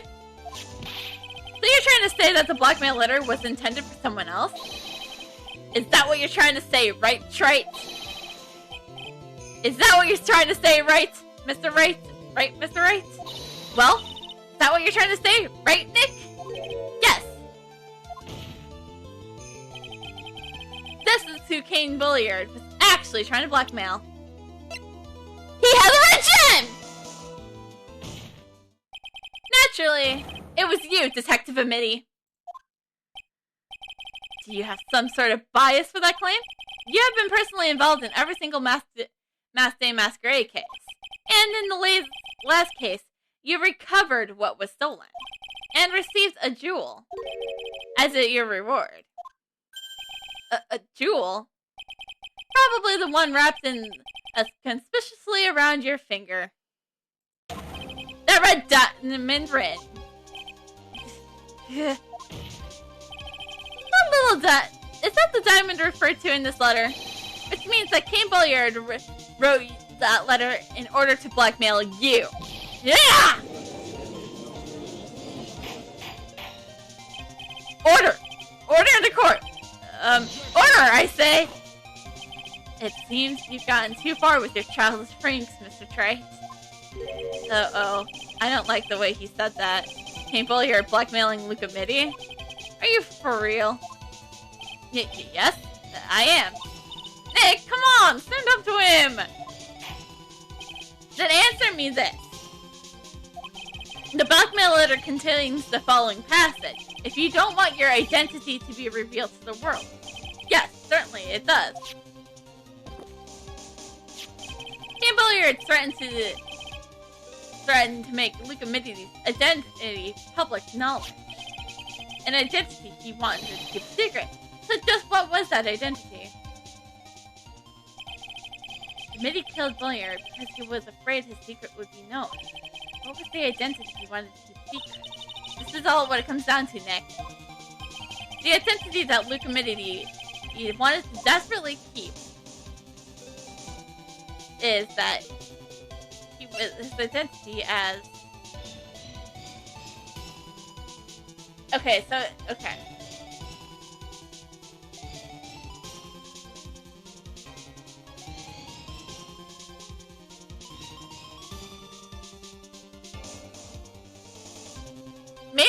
Maybe Mitty was right.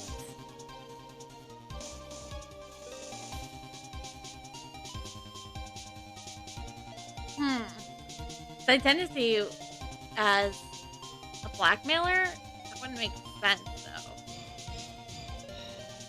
though. Or would it? Did I write it down? Because Mr. Delight said that after the first heist, he was being set up as a blackmailer. Luca Mitty was a blackmailer. Objection. Hey now, isn't that a little different from what you've been saying? It is. You said that Kane Bulliard was the one blackmailing Luca Mitty. Are you saying that Mitty was blackmailing someone else on top of that? You have to admit it. That does sound a little odd. It's not odd. It's just the only thing that makes sense. Kane Bulliard was blackmailing Luca Mitty.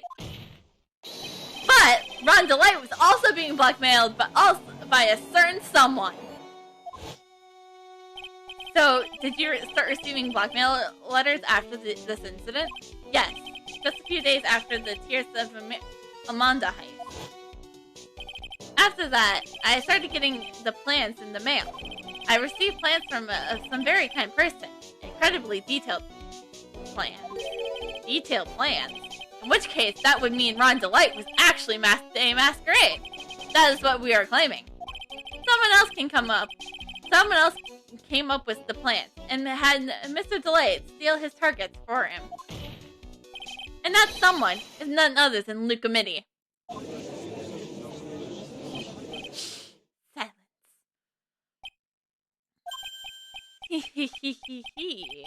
Now I see. It's all becoming clear. What is? When you were in grade school, you received the same report card every year. Careless was the tendency to jump to conclusions. Am I wrong? How did you? You say that I, Luca Mitty, was blackmailing Ron Delight? In which case, I would naturally know all about his relations to Masquerade. Well, yes. Ron Delight started receiving plans from his second crime onward, correct? Which means I learned his identity from committing that first crime. Good point. You certainly wouldn't have blackmailed him otherwise.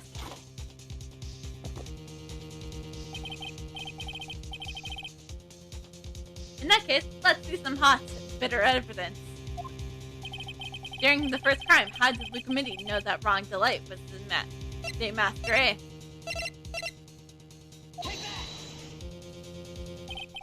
think I see it. See what? When you were in grade school, you received the Supreme Court card every year. Gets into lots of mischief by getting the center of achievement. Attention. What you mean? This newspaper clipping. It has a picture of you and Ron Delight in his uniform guard. It seems that Masked Day Masquerade didn't just disappear into thin air. He just took off his outfit and hid it in a bucket. That sounds hard too stupid to be true. No, Your Honor, no it doesn't. Correct. With tricks like that, he couldn't fool a baby, let alone an ace detective. And that's when you figured it out, Mr. Minnie. That's when you learned that under his mask, Masked Day Masquerade was actually Ron Blake. What the? He wasn't supposed to be, wasn't he? No, not only that, it looks like he wasn't even an ace detective. I can't believe it. He was just a slimy blackmailer. What a fraud, trying to pass himself as an ace detective. Why you? How dare you expose me like that? Why, I mean, I never blackmailed anyone in my life. I'm a famous and proud ace detective, also Masked Day Masquerade. Why can't you understand that? I'm afraid you are neither a proud thief nor an ace detective. You're a blackmailer and a murderer. That's your true identity. What you? How dare you even imply the I can't eat no spaces of idiot spaces! I can't make sense of any of this. Haha, it's enough to make one laugh.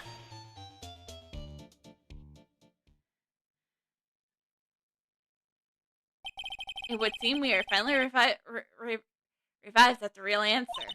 That was quite a performance by Mr. Amity. Ballot, please prepare the cell for Mr. Amity. Objection.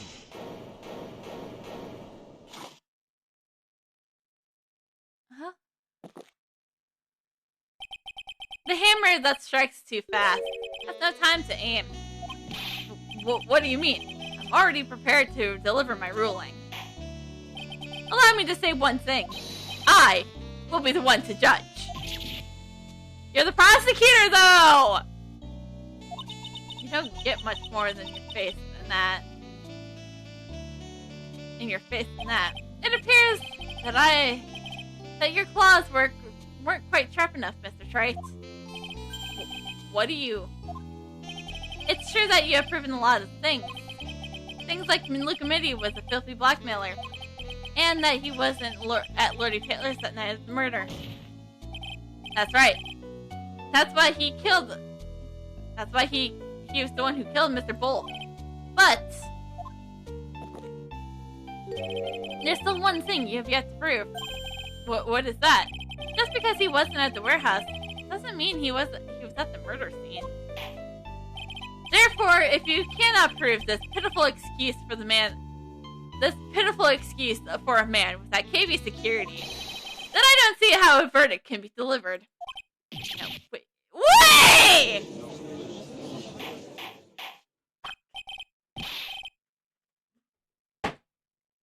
Order! Order in the court! Well, Mr. Wright? This is it. This is the final round. I gotta prove that Minnie was at Billiard's office on that night. But, can you really prove that? That's long enough, Mr. Trite. I want to hear your answer. That night, Luca Mitty was at KV Security and Defense.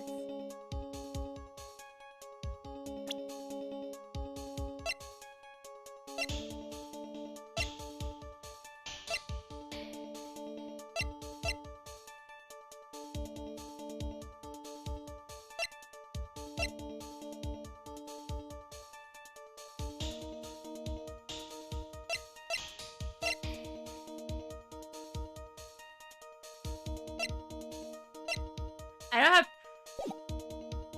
Damn, prove it! The defense can prove it. With evidence. Are you sure? Not really, Your Honor! Ha! Don't you worry. I'll watch over you as you break down and fall into pieces. Very well done. Let's see this proof. Proof that Luca Midi was at KB Security that night.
Wait.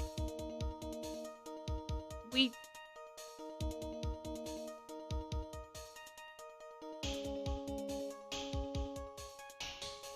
Can't... Nothing here. Can. Was I supposed to hit can't prove it? What if we had a MIDI? Can't prove it. I was a fool for hitting. Shoot. None of this can prove anything! Fuck it!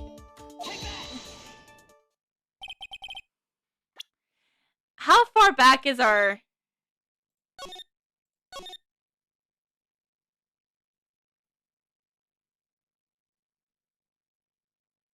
Shit! Oh no! I saved instead of loaded. Fuck!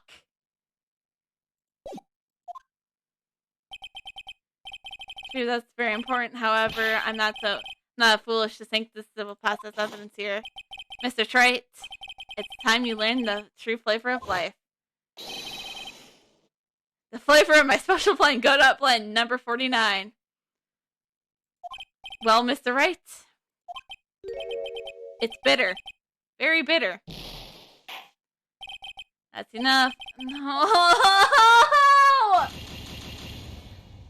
Literally gonna... I'm gonna have to pull up a guide just so that I can quickly run through everything again! Because I was a stupid idiot!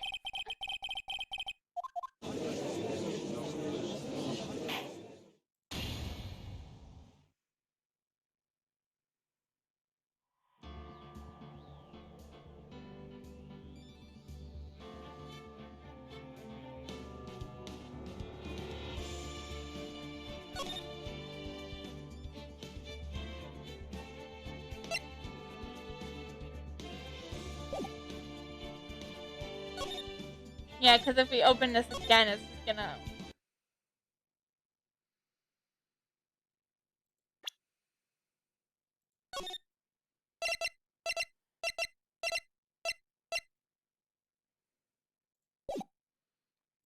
Fucking hell. I can't believe I let this happen again! For the third time!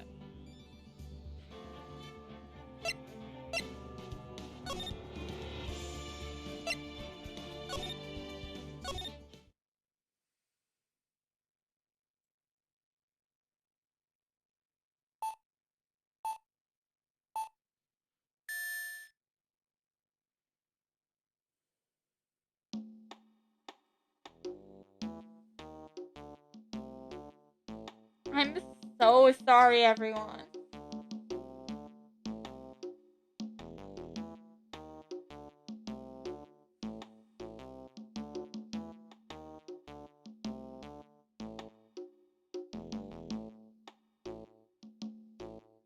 I'm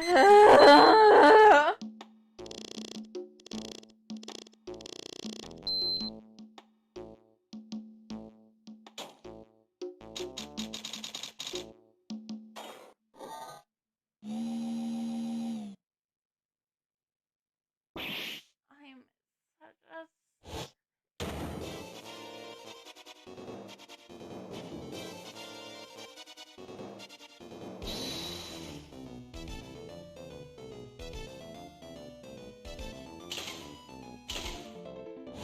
I'm the speeder on this stuff.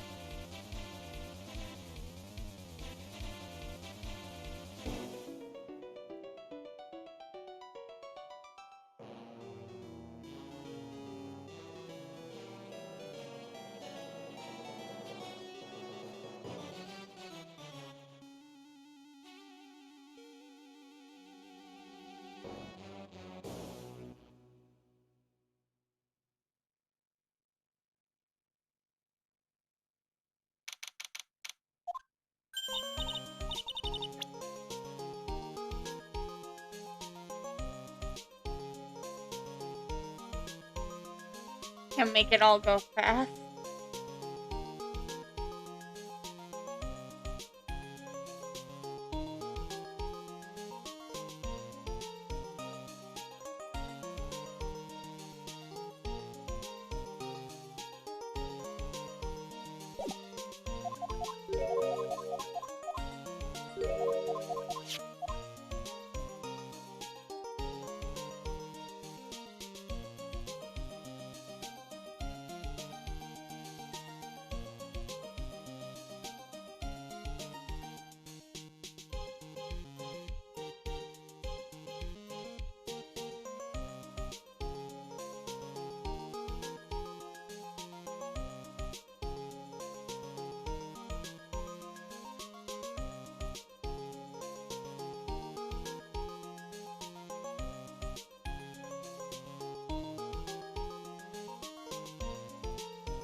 It's so sad. It happened at a time like this when I was literally just about to finish the trial.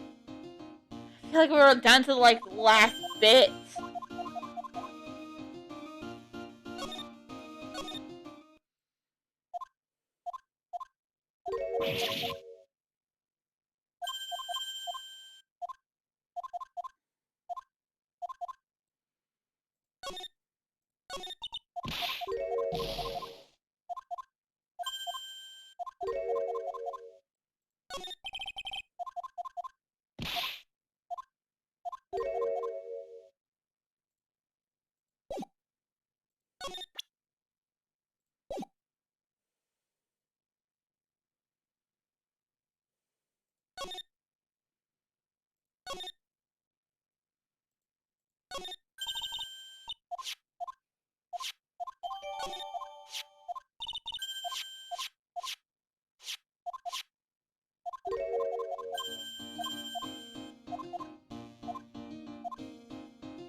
silencing the stuff is really important, but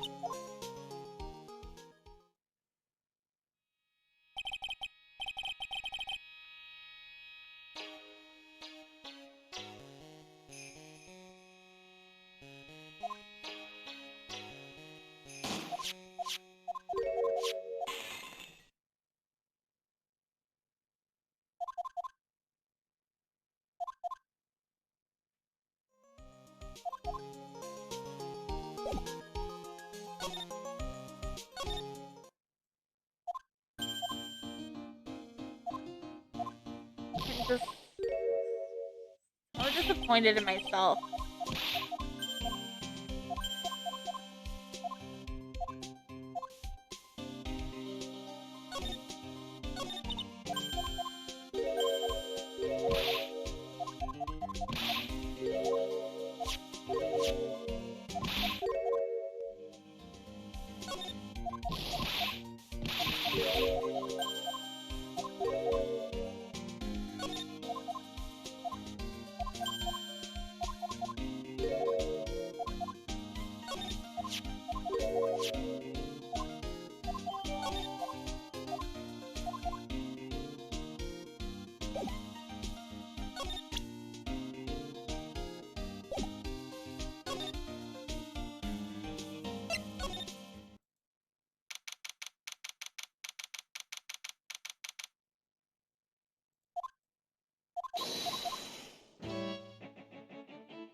Sorry I'm being so silent too. I'm just so mad at myself for this.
Oh. Right.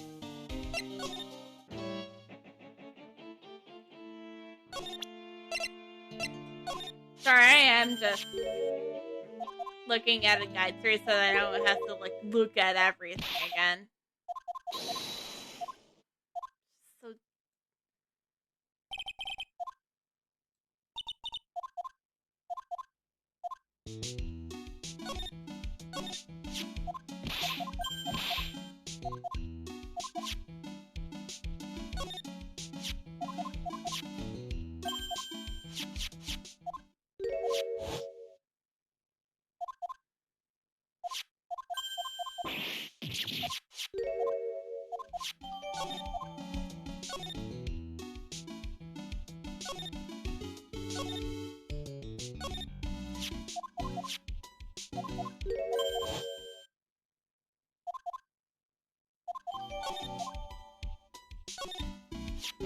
also, my hand is like forever just held down on my right.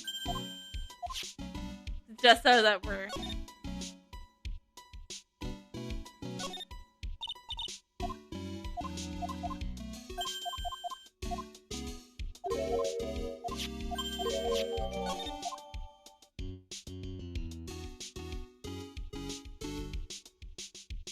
So I did this in so wooden blocks.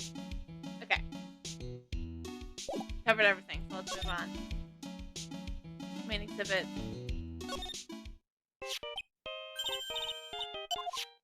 Okay. Gumshoe's got the same gray.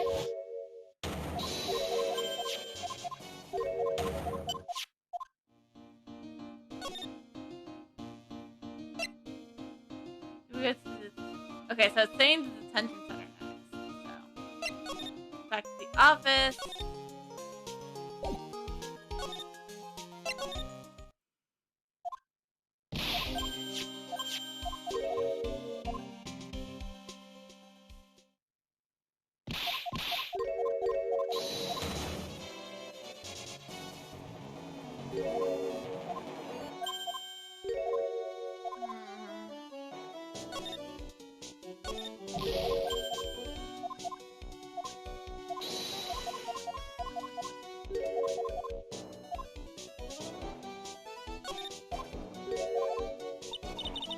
Okay, so we just want to talk to and then present it. So basically, we're just gonna be talking to Ron, and then we need to move on to the.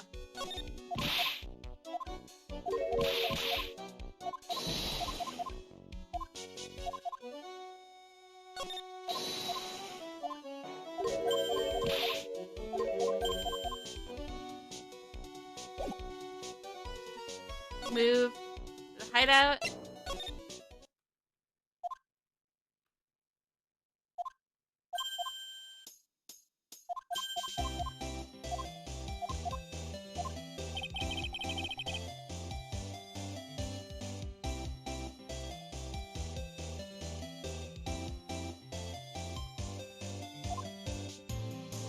Okay, so we need to talk to Bessie and then present the Masked Masquerade profile to her.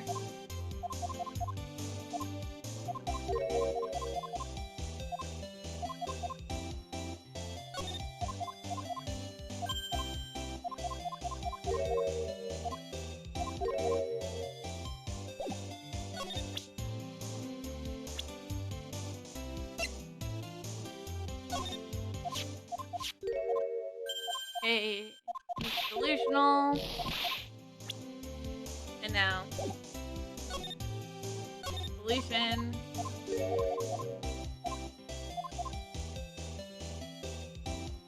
So then it tells us to go back to the. After this, go back to the detention hall so that we can give him the letter.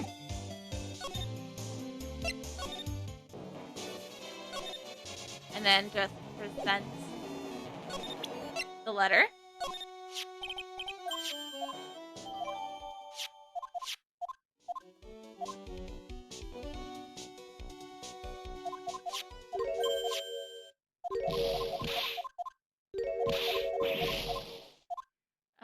Take a space.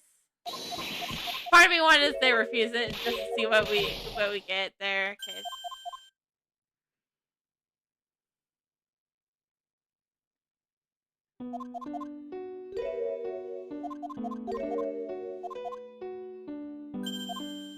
Okay, so then move to Brighton Co. Law offices. That's where they said Furley would be.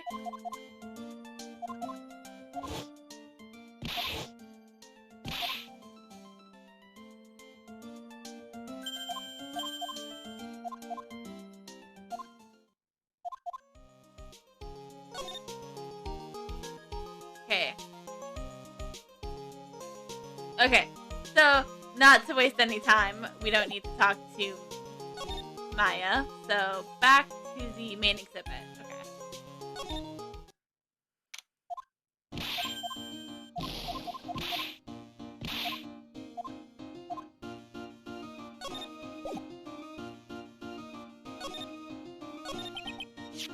Okay. So just talk to.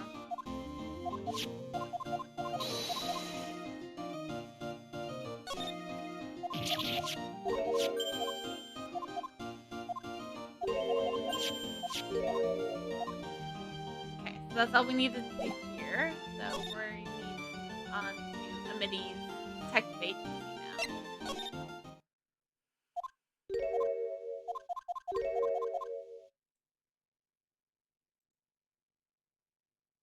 Wait, did I forget to do something?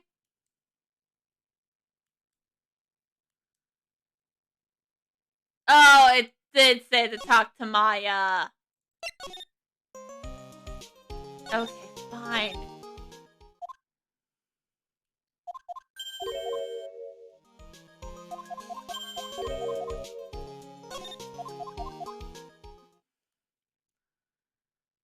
I wish there was a way this could go a little faster.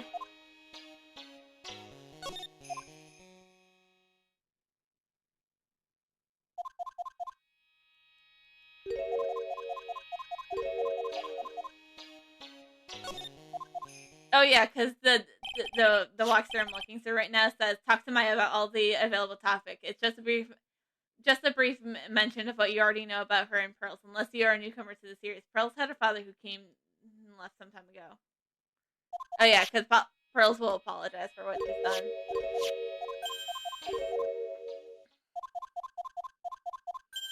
Because she acted like a baby, as she said. Now we go to Detective Amity's agency.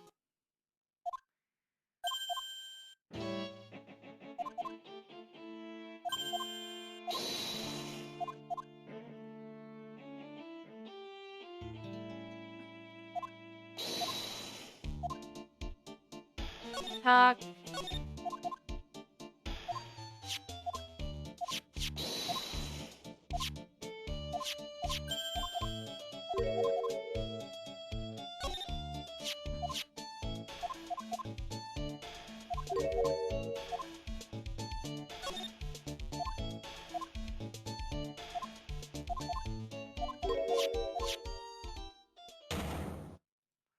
Psyche-lock that we can already break.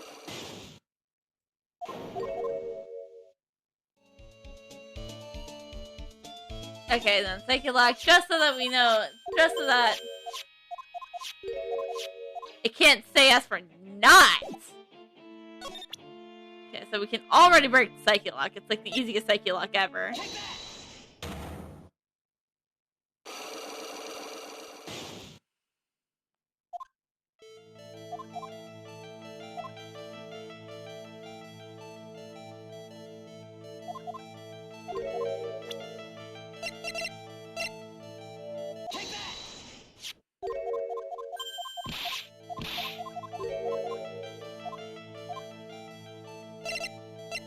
Unconscious.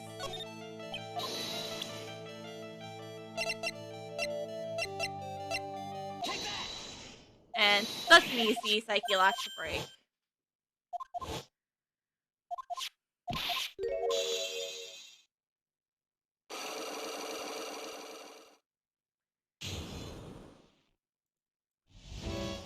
Okay, so now talk to this.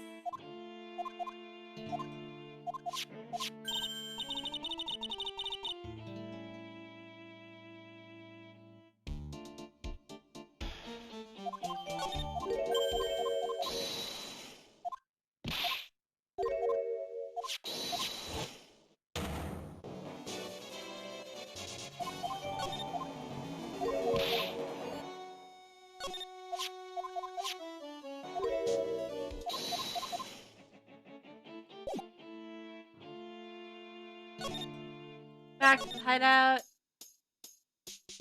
Examine.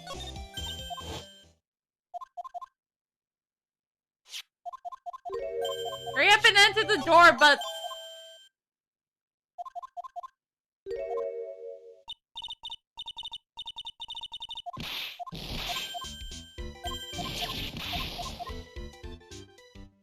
Hurry, butts.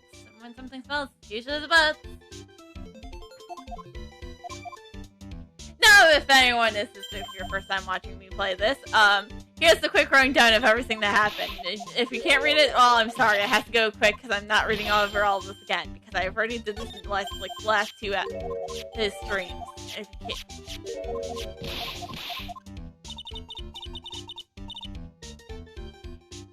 Okay, present card key.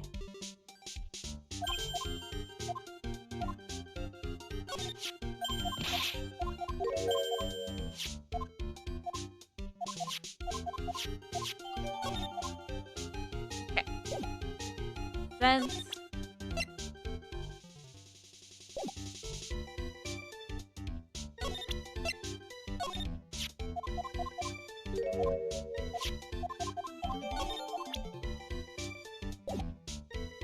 Is that it? Okay. Now presents Blackmail Letter. Okay. I don't know why we're doing this, but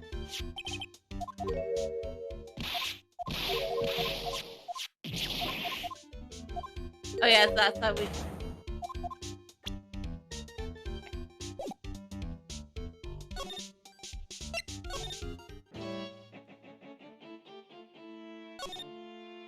Did I forget something?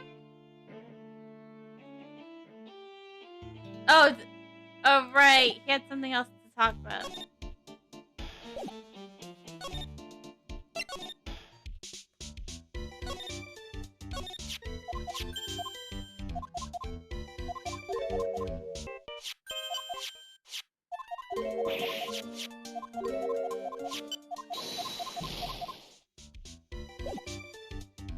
Move, because Pearlie's now at Amenities Agency.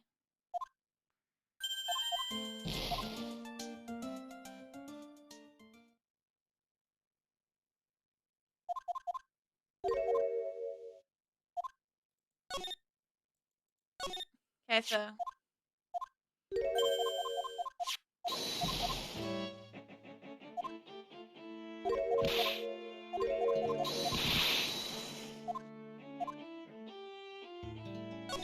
tomorrow's trial. Okay. We'll have to deal with Prosecutor Godot.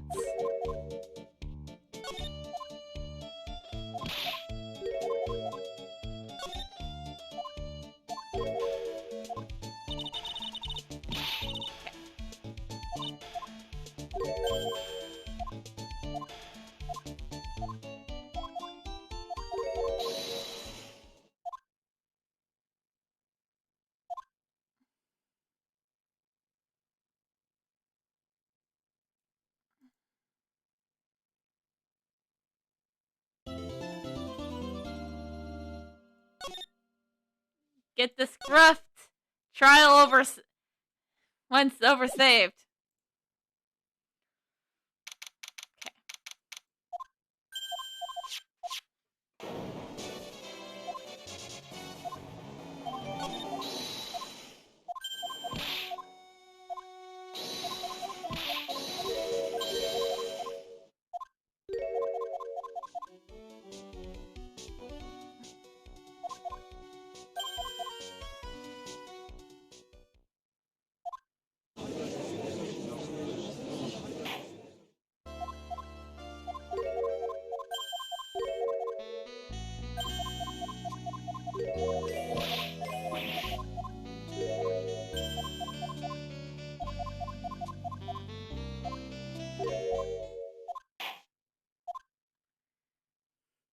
I'm getting real quick at. I'm just getting real. This is going real quick because I have not let go of my right mouse button for a while. Okay, so okay, simple enough.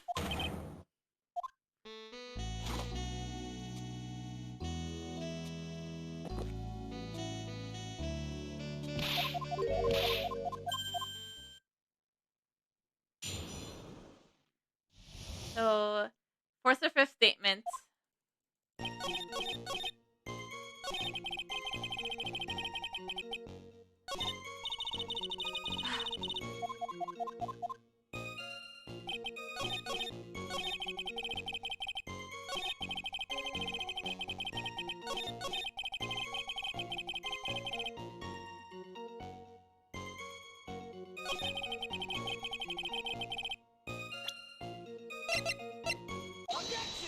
Okay.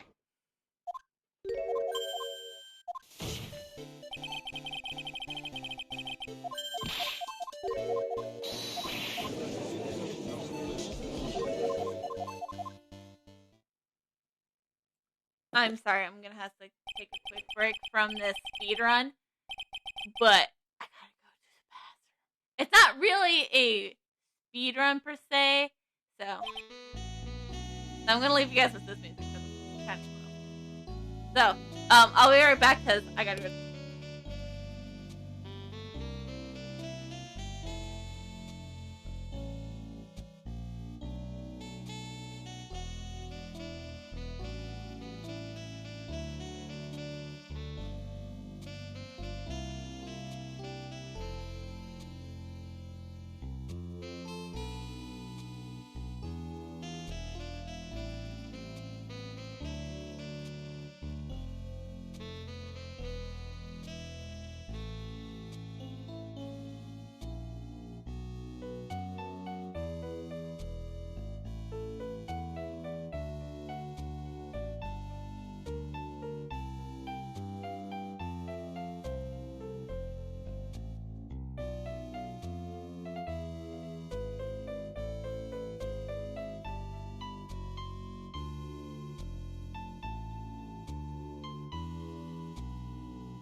We don't talk about what's happening though. Okay.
Okay.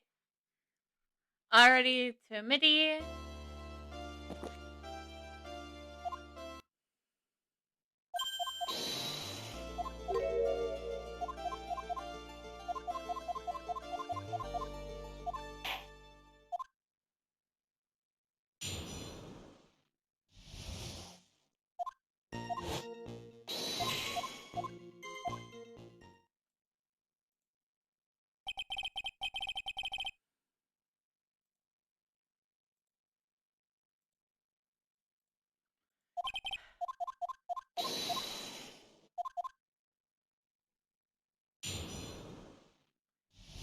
Okay, present brush, insert a first statement, look at it closely.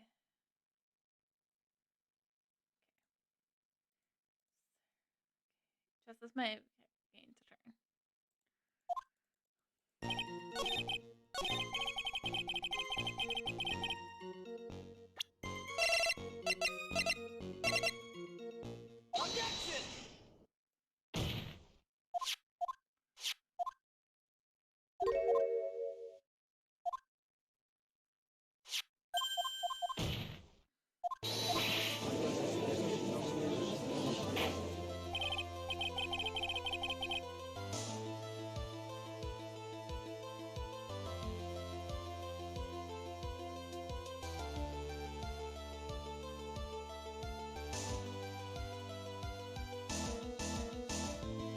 Oh. Okay, so that part doesn't matter because that part is like after we're done with all that just. That part was just saying that if you press on the fourth part of that statement was just saying if you press on the fourth statement, you'll get a reference to Justice for All first trial. So this one is okay. So press on the fifth statement. Maybe fighting style is press. Present the so okay.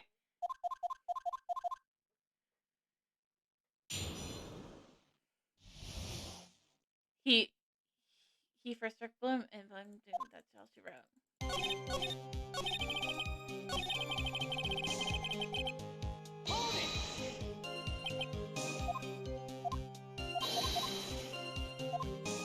A mini fighting style.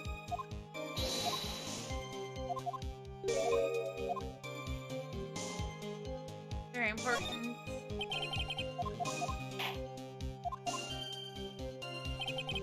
Back to the wall. And then this is where we... Okay, yeah. Oh! Shoot.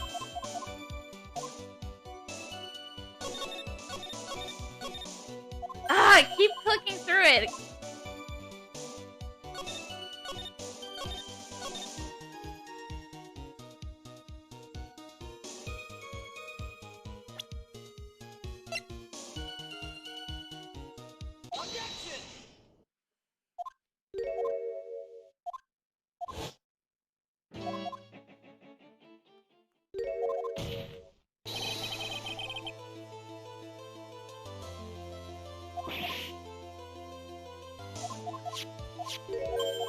Objection.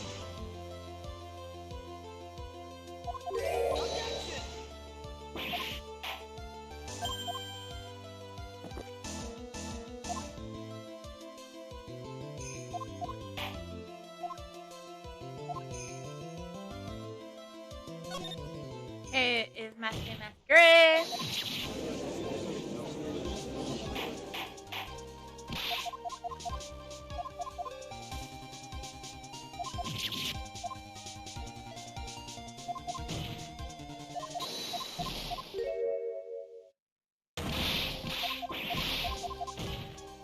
Objection. Right. We get coffee thrown in our face.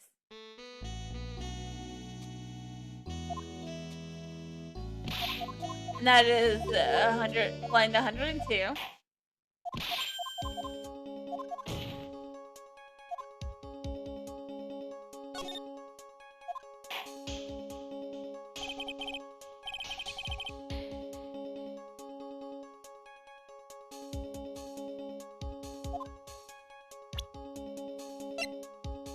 There should be my fingerprints on it.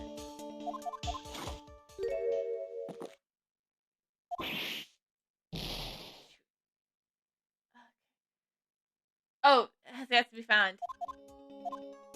I don't have a thing. And then deceased comes in, showing us the circuit urn.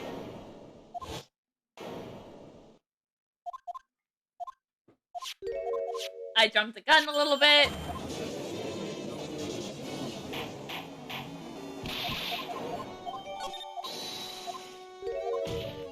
Objection.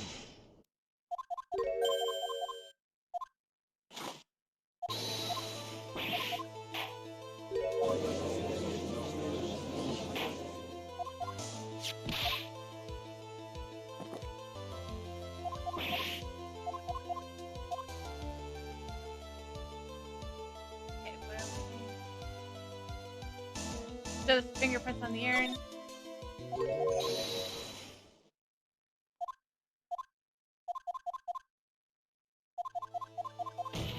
So there should be my fingerprint.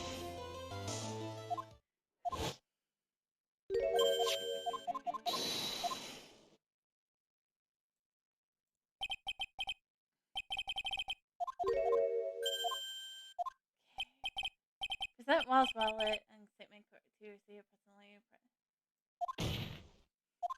Objection.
It's okay, because I can press on the third or second.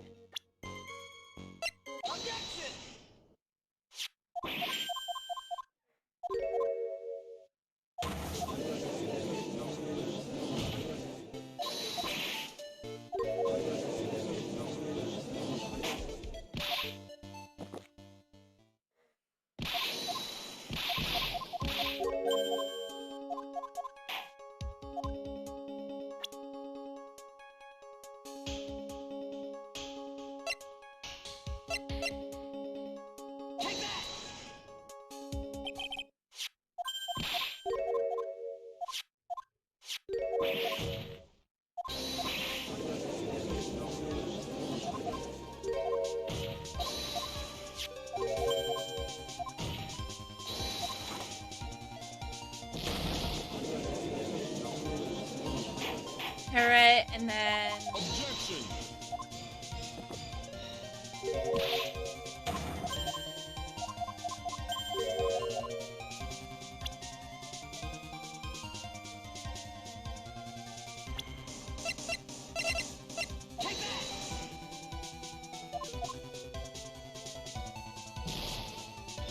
Wait, then who am I supposed to prevent?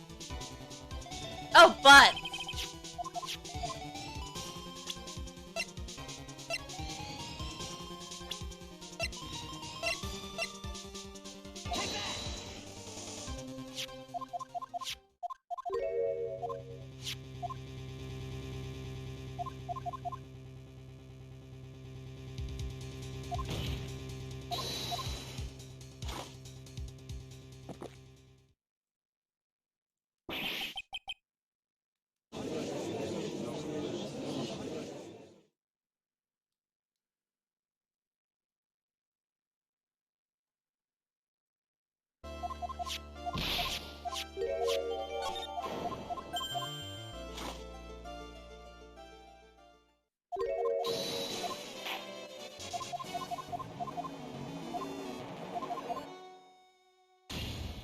Not guilty mini celebration.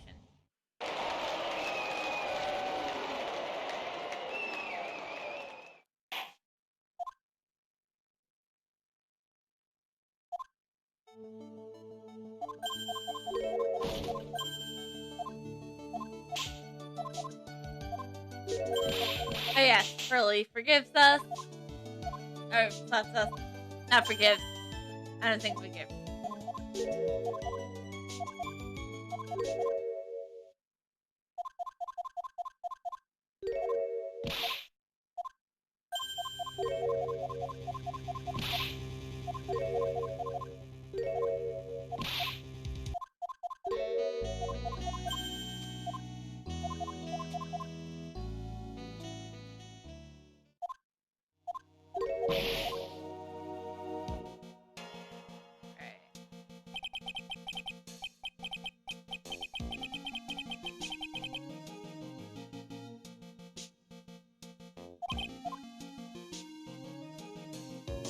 Continued.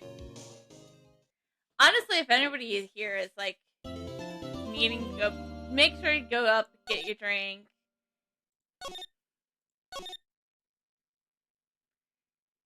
Take care of thyself. And don't be a dum-dum like me and accidentally save when you meant to load.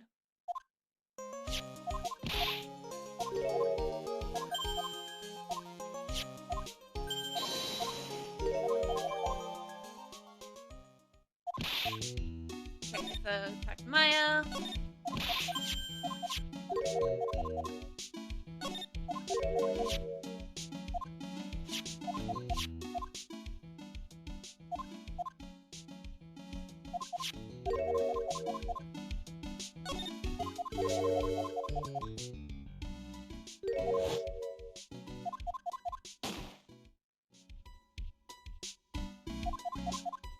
Okay.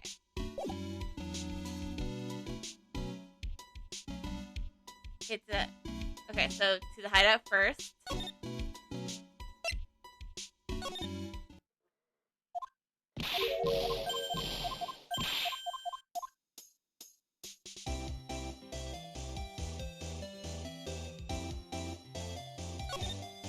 And then, is it just talk? Yeah, just... to talk with.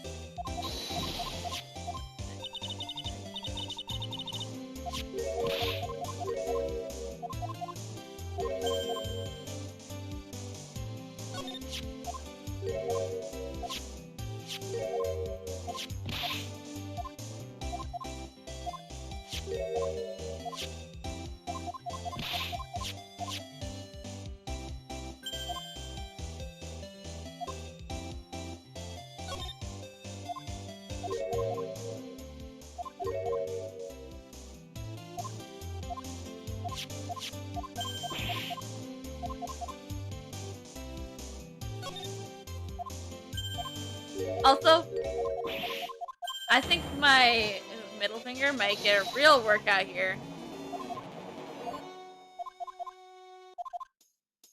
By just holding down right click. Not the best, maybe not the best idea to do it this way. Come to.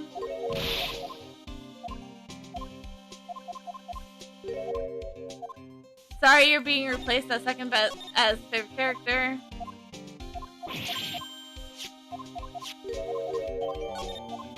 Thanks for the officer report.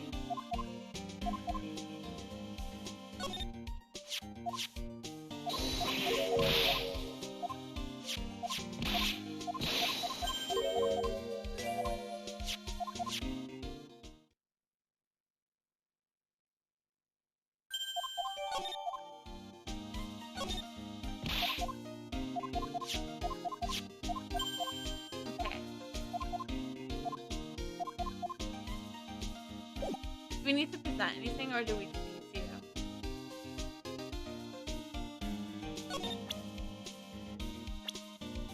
That's the pros of both.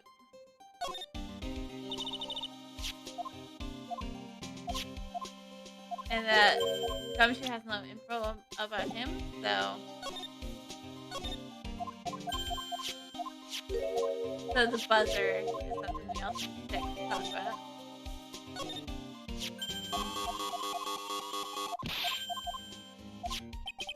Examine the buzzer, present the extra letter.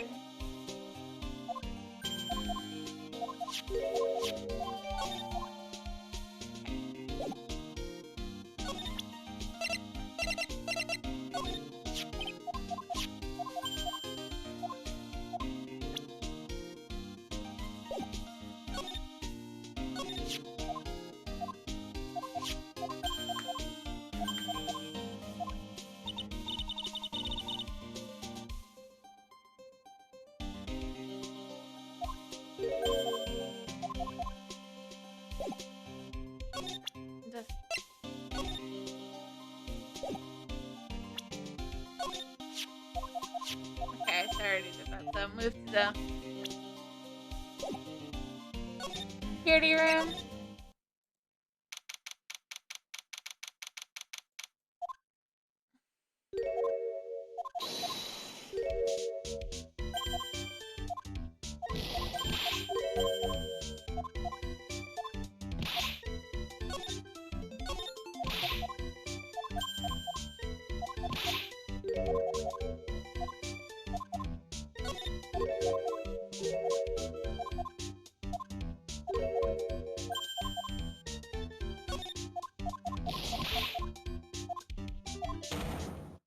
Okay, your psyche lock, but I already had your psyche lock covered. But I'm gonna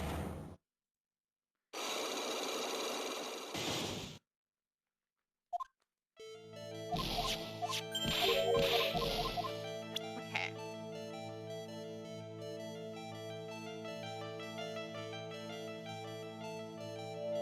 Ron's wallet.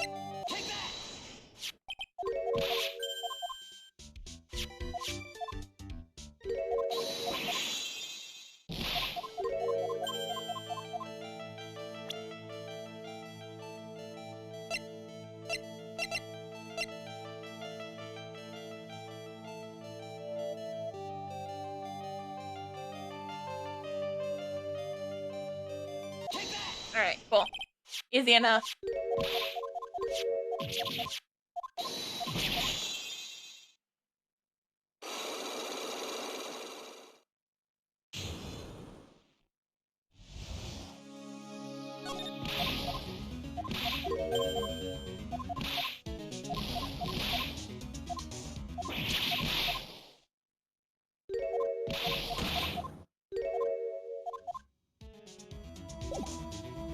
Okay, so present. I need to present the buzzer to him? Yes. And then he'll talk to us about the buzzer.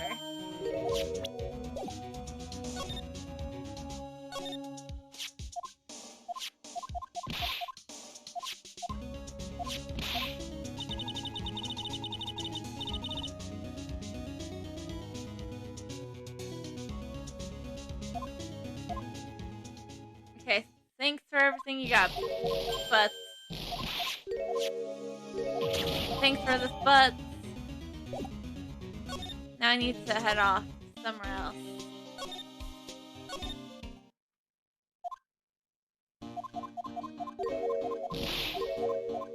And it says move straight to the basement.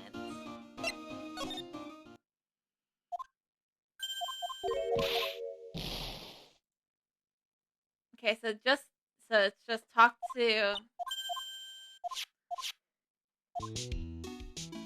So it just says talk to Bruce.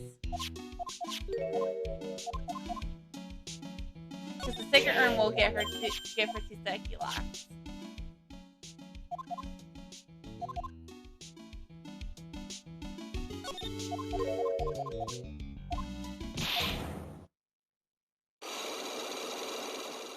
But we don't have the evidence yet, so.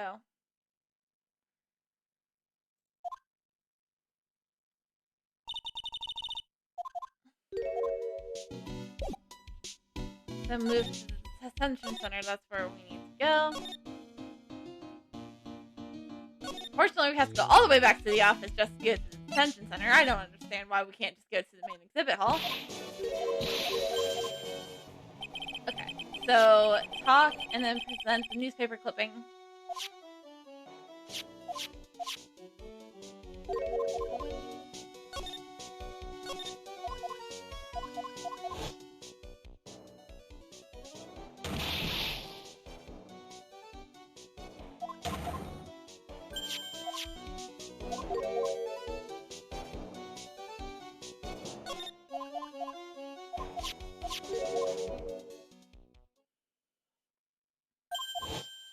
I just can't believe I had to ruin this whole thing right at the end.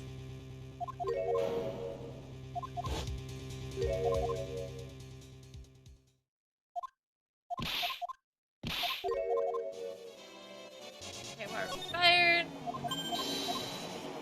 But we actually do know why you were fired, because I'm a fast-traveling and nonsensical loser who who saved instead of. Wait, what was I supposed to? Oh, the newspaper clipping is what I'm supposed to present.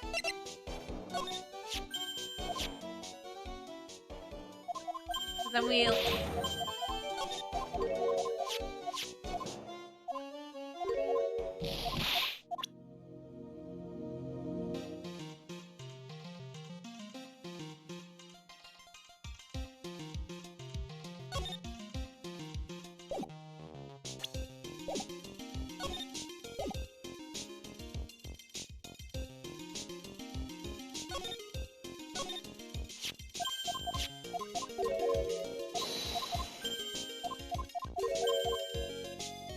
Okay, so that's all we need to talk to.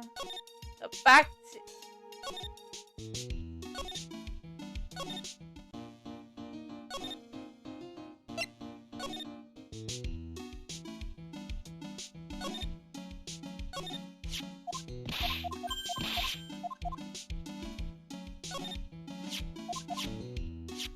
Wait. They can't.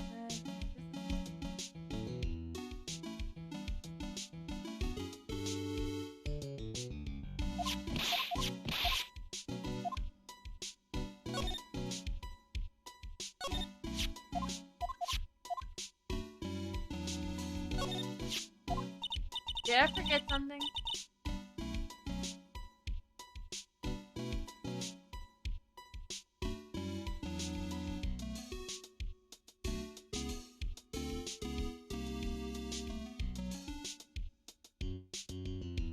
I swear I must have forgotten something. Because Pearls is supposed to turn back up when we're in detention center, according to the walkthrough.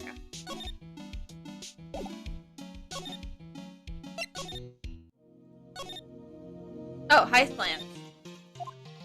It's so weird because that one's on top. Because they always, if they're new ones.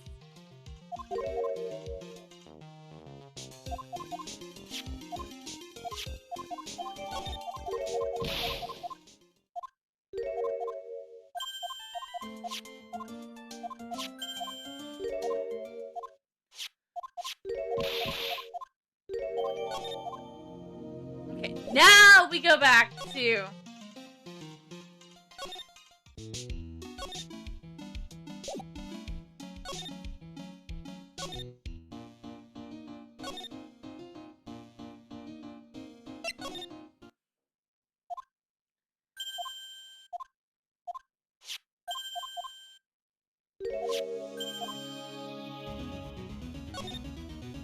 the box and the paint are what we need.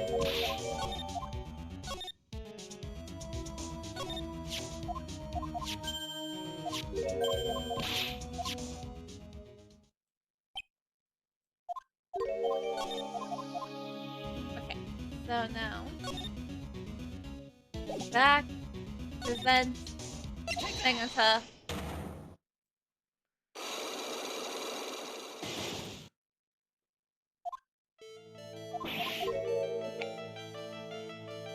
So present secret urn.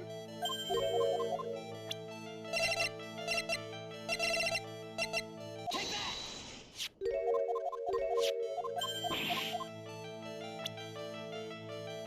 Okay, treasure exhibit poster. Take that!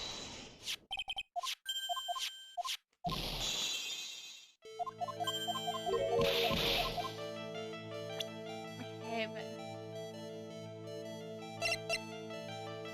Take that!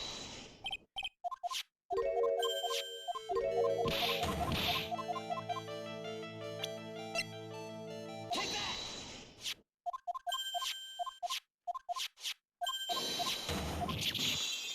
alright, cool. Okay, so then all we have left is to talk to Andrews again.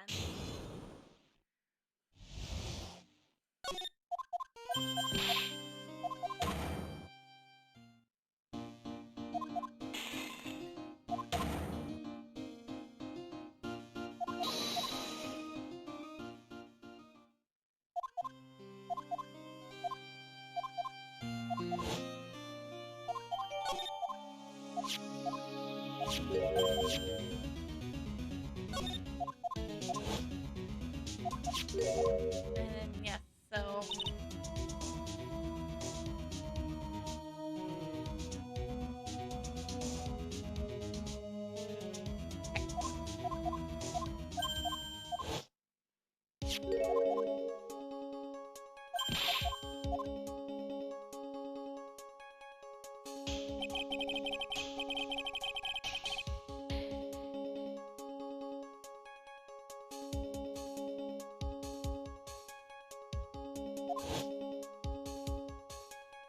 there's a little something I'm gonna do that this playthrough is telling me that I could have alternately done for the first part of the trial, and I'm gonna do that just so we can read what happens. Because I'm a goofball who likes to see everything. Considering I'm the goofball who went back to play episode 4 of the first game, so I could get the achievement. I could get the achievement for the altar of the weapons, only to learn that Missa will eat all of Larry's dogs. Yes. But that didn't happen on stream, so therefore it is not canon to our playthrough. Yes, saving here.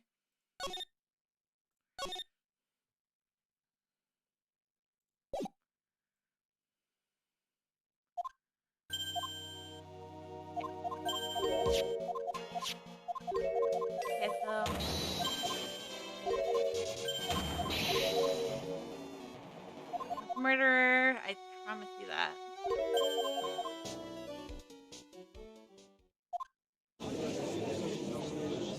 Okay, so for what I want to do, if you press out forward and choose yes, you would.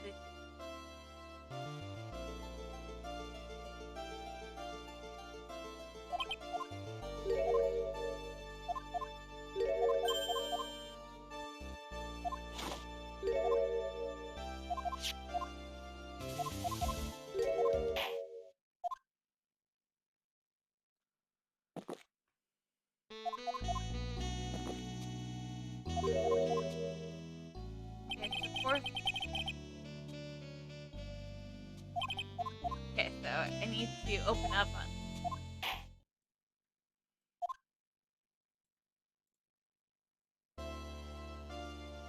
Okay. Press on the second statement. Okay.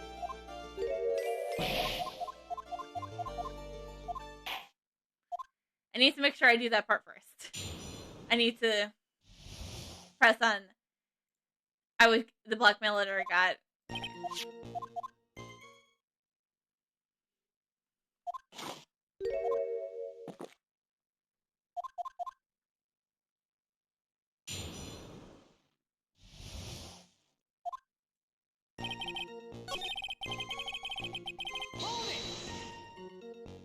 My middle finger really does hurt from holding down this right button, man. Press harder.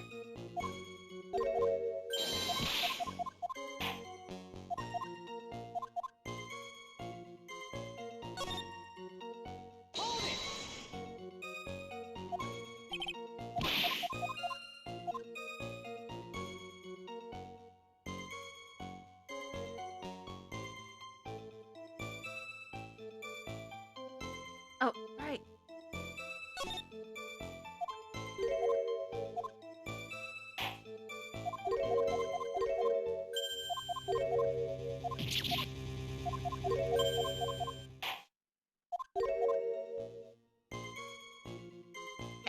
So.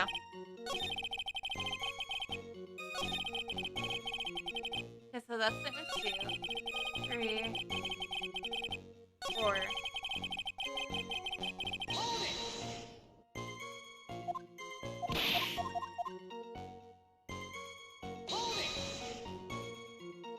Why would he do something like that? Jesse.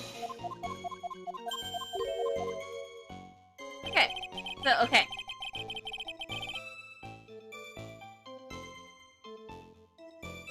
Alternatively, if you press statement 4, then choose yes, you would. Okay, so 1. So this is statement 2. Statement 3.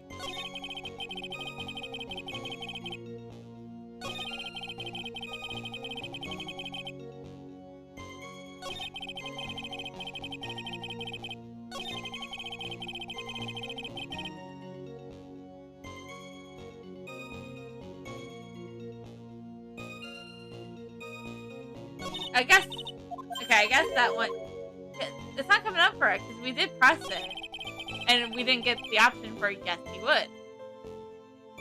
Statement.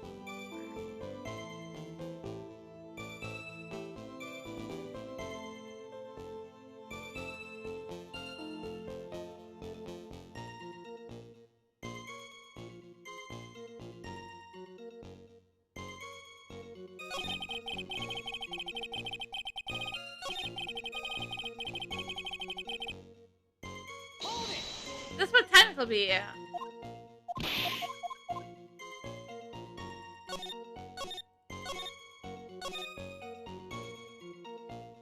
so, let's just...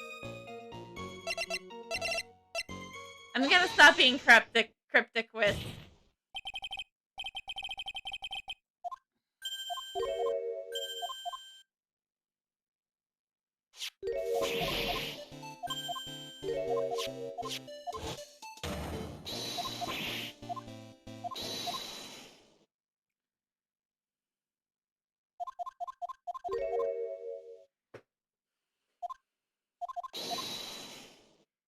Making much quick progress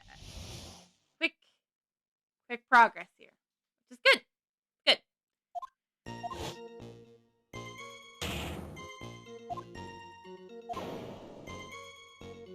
So, okay. So, press on the third statement. Ron will explain that he was wearing the masquerade costume. Press on that statement. Why did you bring the costume? Press harder. Okay, so we just need to get him to identify the costume.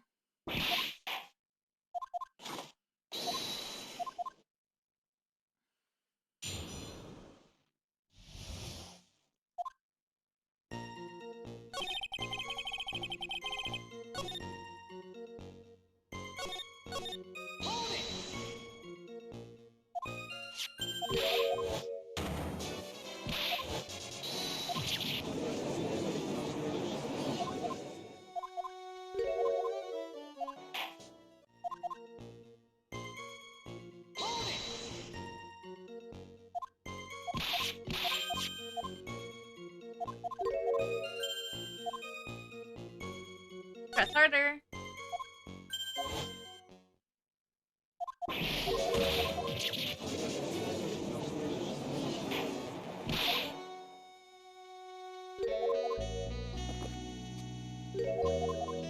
Hurry up and let me continue my cross-examination.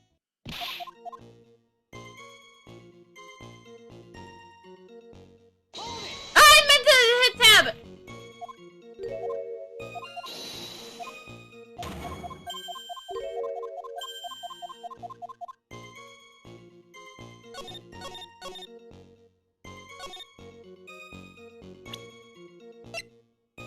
So I can present the buzzer.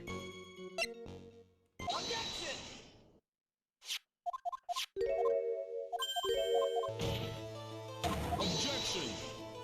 Objection! Objection!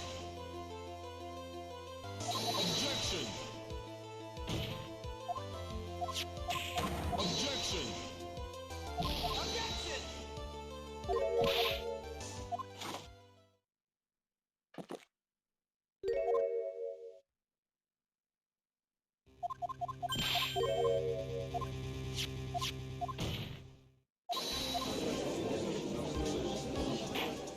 Objection!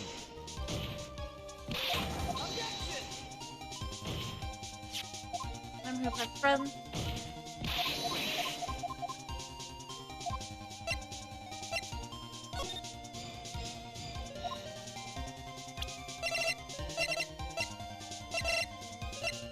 Take that!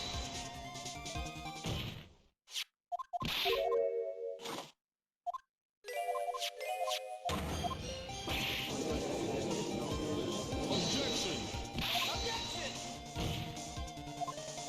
Objection!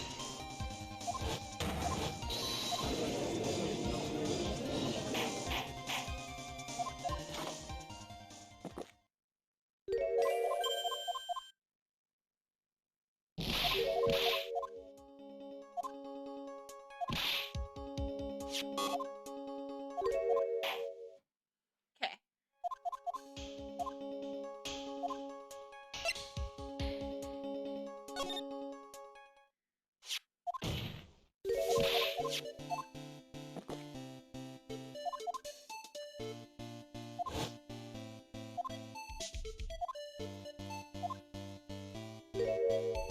Killer.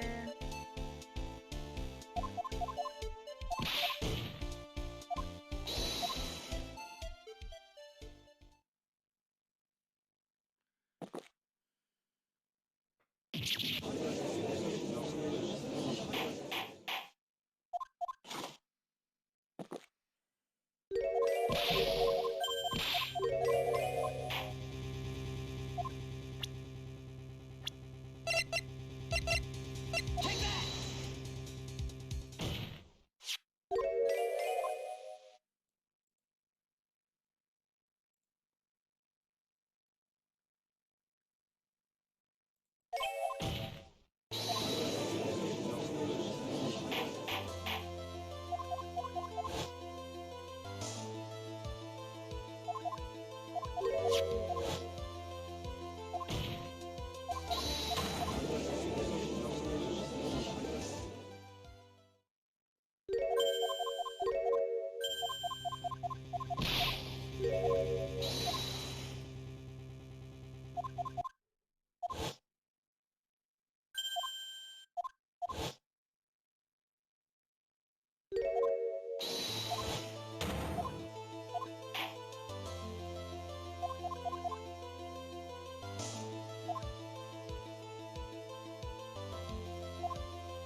Alright.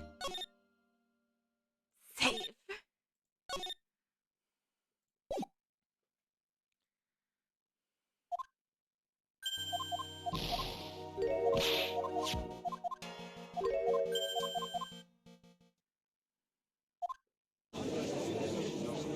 Not done.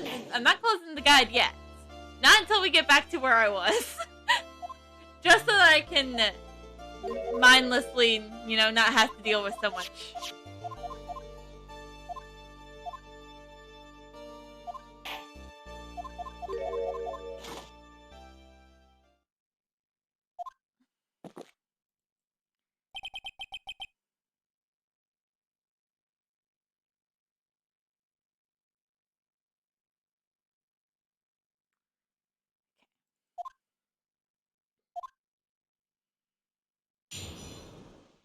Okay, so cross statement soon for. Okay.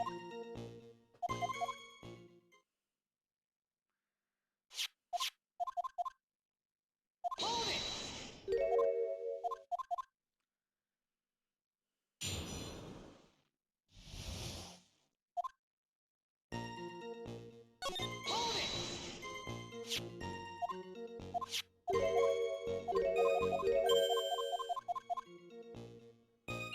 it!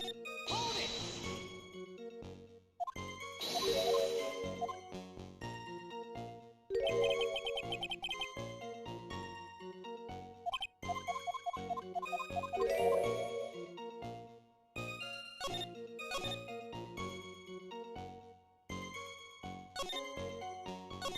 Hold it! Okay, so press.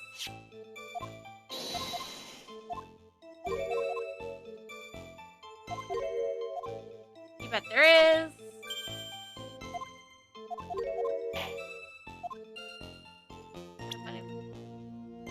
Take that! And then.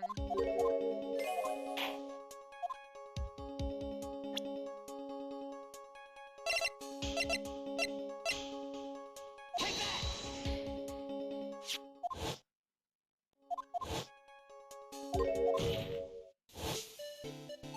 Objection!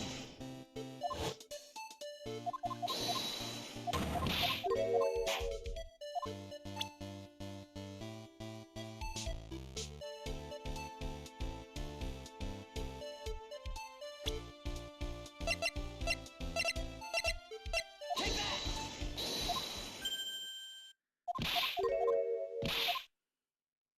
I know we all did this like a couple hours ago, but still.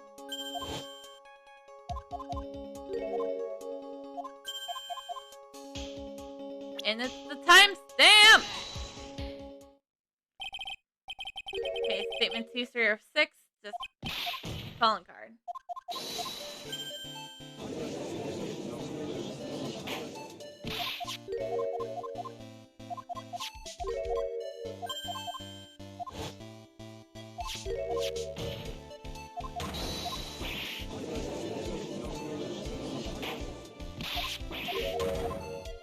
Objection!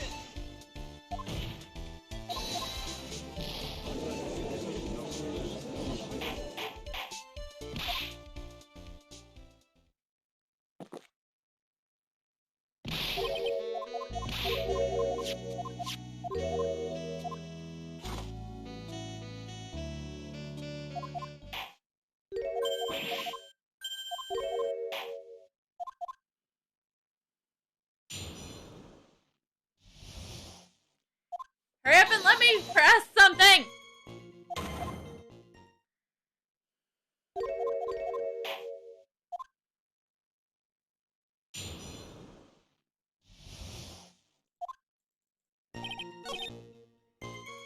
Hold it! Ah, I didn't mean to press that one!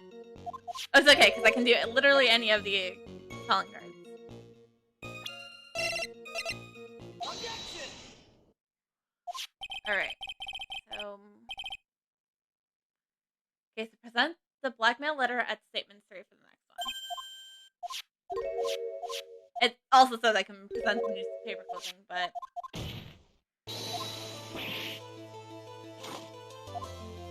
I'm also going to close I'm going to close this now because I know what to do from here on out.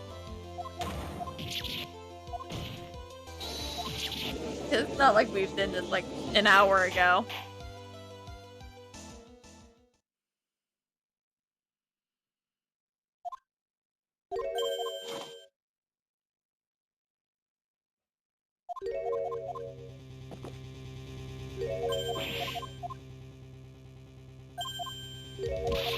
Motive. Call you a blackmailer.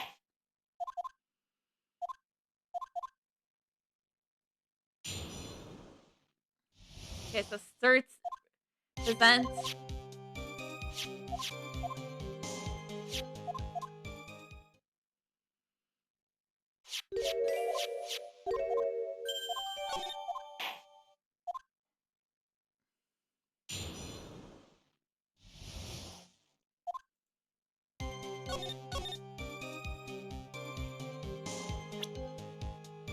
Objection! There we go. Everyone to talk. Just Take that!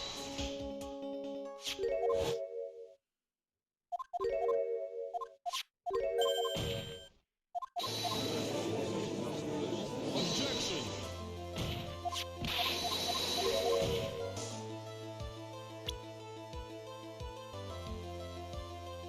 Kane is actually blackmailing a MIDI. Take that!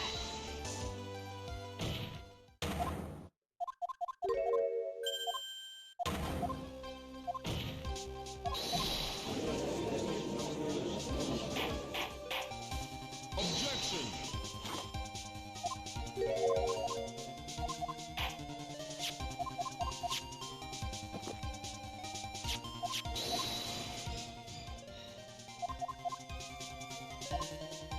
Is blackmailer? Objection.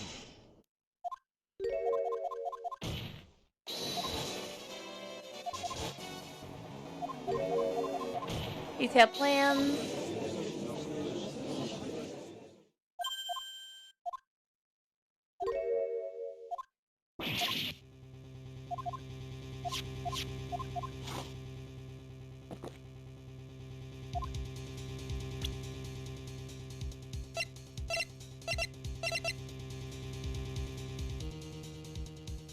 Take that!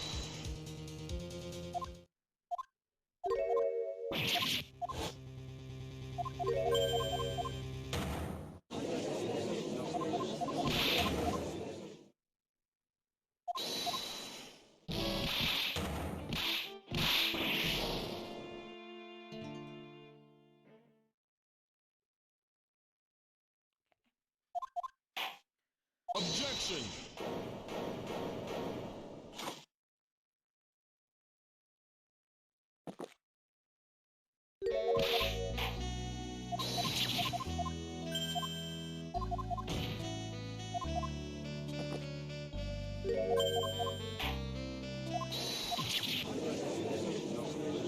And here we go. This I can't. That night, Luca Midi was at KB Security, and the defense can't prove it. I can't prove it. Just as I thought. But if we hear more of Detective Midi's testimony, Objection. unfortunately, that's as far as you go. That's as far as you go, Mr. Trice. What do you mean? I won't allow for any more testimony. That's what I mean. What? Have you forgotten?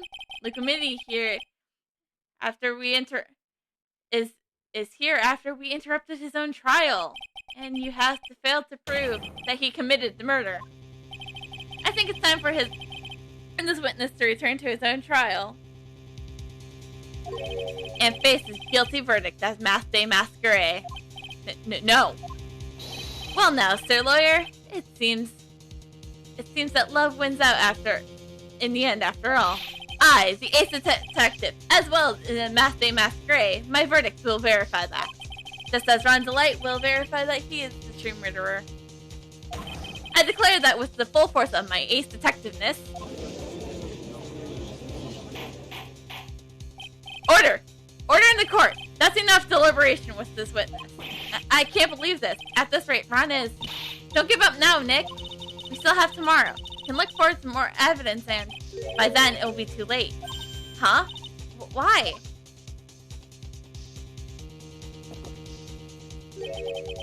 Double jeopardy. One of the basic rules of any law of cards. Double jeopardy. Should a defendant be tried for and found innocent in court, that defendant cannot be tried again for the same crime. This is the fundamental rule of all courts, and it applies to this witness, and to this witness as much as it applies to anyone else. Mr. Mitty will be found guilty in matters of minutes. Guilty as Masquerade, which means he will be innocent as far as the murder of King Bulliard is concerned. No way! The fact that you were unable to prove Mr. Smitty's guilt of the crime here means that he will never again be tried as Cain Bulliard's murderer. What?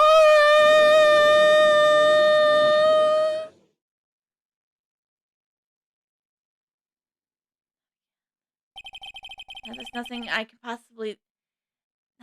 I can possibly do to win. Even if Ron is proclaimed to be innocent, the real killer, Luca Mitty, will go free. You have cross-examined every statement the witness has made here today, and as long as there is no more testimony, I'm afraid I have to declare there will be no further questioning of this witness. Are there any objections?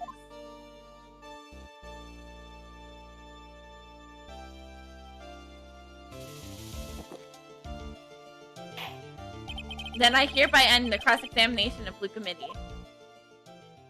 Objection! Whose voice was that? I think I see it. Your Honor, when you were a child, this is what your report card said every year. Has poor hearing and often makes mistakes. As a result, how did you? Phoenix, raise your head up high. Have you forgotten what I used to tell you? A lawyer is someone who smiles no matter how bad it gets. That voice. No way. No, long time no see, Phoenix. Mia! This is the true power of the Kieran channeling technique. I know that it's really Maya who's standing before me, but right now she's my mentor, Maya Fey. Now, let's do this. But there's nothing more we can do, Mia. Without any more testimony, I can't cross-examine. Not yet. The testimony's not over yet. What do you mean? Your Honor? Just now you said something very interesting. You have cross-examined every statement the witness has made here today. Yes, that's true. But, unfortunately, Your Honor, you're forgetting something. Earlier, after the last cross-examination, this witness made a number of remarks. Well now, Sir Lawyer, seems that love wins out after the end. I'm the ace detective as well as the Master Masquerade. My verdict will verify that. Just as Ron Delight will verify that he's the true murderer, I declare that with the full force of my ace detectiveness. Yes, but these comments appear to have no importance whatsoever. Very well, then we shall prove the importance via cross-examination. At any rate, as long as the witness has made these remarks, we, the defense, reserve our right to question them. Is that all right with you, prosecutor? Is something the matter, Mr. Godot? Ah, nothing. Oh, Sir Lawyer, looks like you're one step too late. If you think such falsehood will do me anything to me, look at me. Let's hear it. Huh? It's true that the witness had made some remarks. So then, let's hear this last bit of cross-examination. Mr. Godot, what are you? Very well then, Mr. Lucamidi. I'm going to allow the defense to cross-examine your earlier remarks. The defense would like to hear what you declared. Would like to hear why you declared the defendant to be the true murderer. So please, give us one last bit of testimony. Phoenix, this is it. This is our absolute last chance. Yes, Chief. Last testimony. Indeed, it was true that I was not at Lord Taylor. I had to leave to see another vitally important job request. I'd known about the date beforehand, so I had this photograph ready. My brilliant deduction that informed me that the true culprit was Rhonda Light. And thanks to the keycard and wallet, that was abundantly clear that he was there. I also was able to make a deduction from the buzzer, which only sounded once. But the button did not have any fingerprints on it. Why? The victim would have left the prints if he sounded it, which means the killer sounded it. Mr. Delight was wearing his Math Day Masquerade outfit, which is why he left no prints. And the blackmail letter, the victim merely likely just mistake the color of the jewel. Azee! Therefore, all the evidence points to that poor boy. No, it doesn't. This testimony actually seems to hold up pretty well. The witness earlier remarks do not appear too hastily prepared. All of his points have been explained. None of them seem contradict anything. But how do you know about the emergency button? The police investigation documents went directly through me, and I always look over the documents. It's elementary, sir lawyer. Are you going to make even the trouble for us now, sir lawyer? I will not allow any of your usual shenanigans, Mr. Wright. Yes, Your Honor. You can't postpone Lucamidi's trial any longer. This is your last chance. Hang on a sec. Just one chance? Ha! It seems that the party is about to begin. Well, Phoenix? There isn't any evidence that contradicts that testimony. So it seems. What do you mean, it would seem? Listen, Phoenix. Putting out contradictions doesn't always mean you have to present evidence, does it?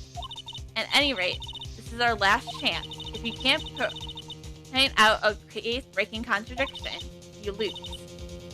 That's all there is to it. I swear you've had more than...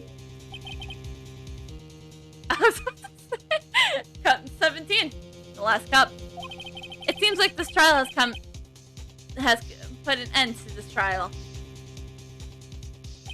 I have to find a fatal contradiction in this testimony, and I need to point out it without presenting evidence, which means all I can do is find the contradictory remark and press it. Remember, you only get one chance. Very well then, Mr. Wright. Please begin your final cross-examination. I am fucking saving!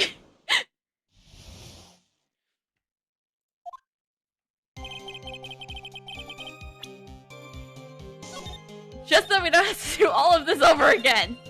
Unless if I mistakenly save when I load when I mean to save. Save when I mean to load, which would suck again. Mr. Mitty, about this last remark. Objection. You still don't get it, do you, Trite? This isn't the time to be pressing the witness on every little statement. What? I said this before. There's still one thing you haven't proven. That this scum was in Kane Bale's office that night. And now? It's time for me to drink my last cup of coffee. Mr. Wright, I will not hold you to this end of your bargain. See, and this is why we save.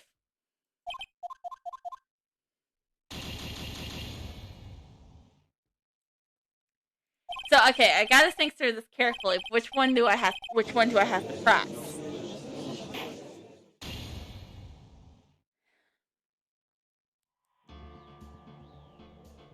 Wait, And Mitty claims he wears gloves all the time.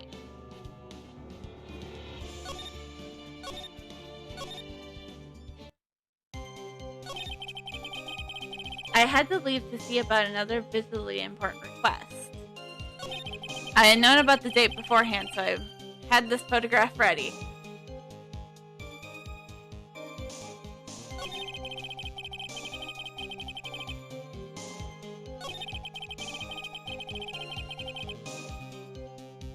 And thanks to the car key and wallet, that was abundantly clear that he was there.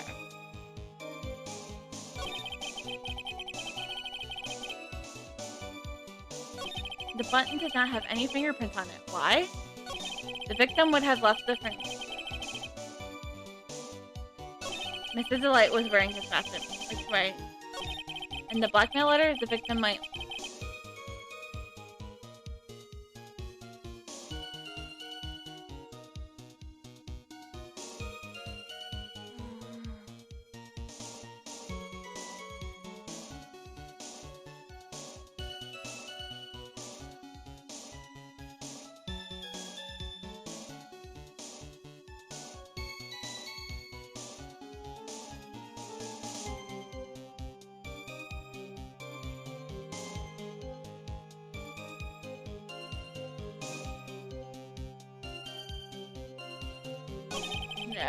all the evidence points to that poor boy.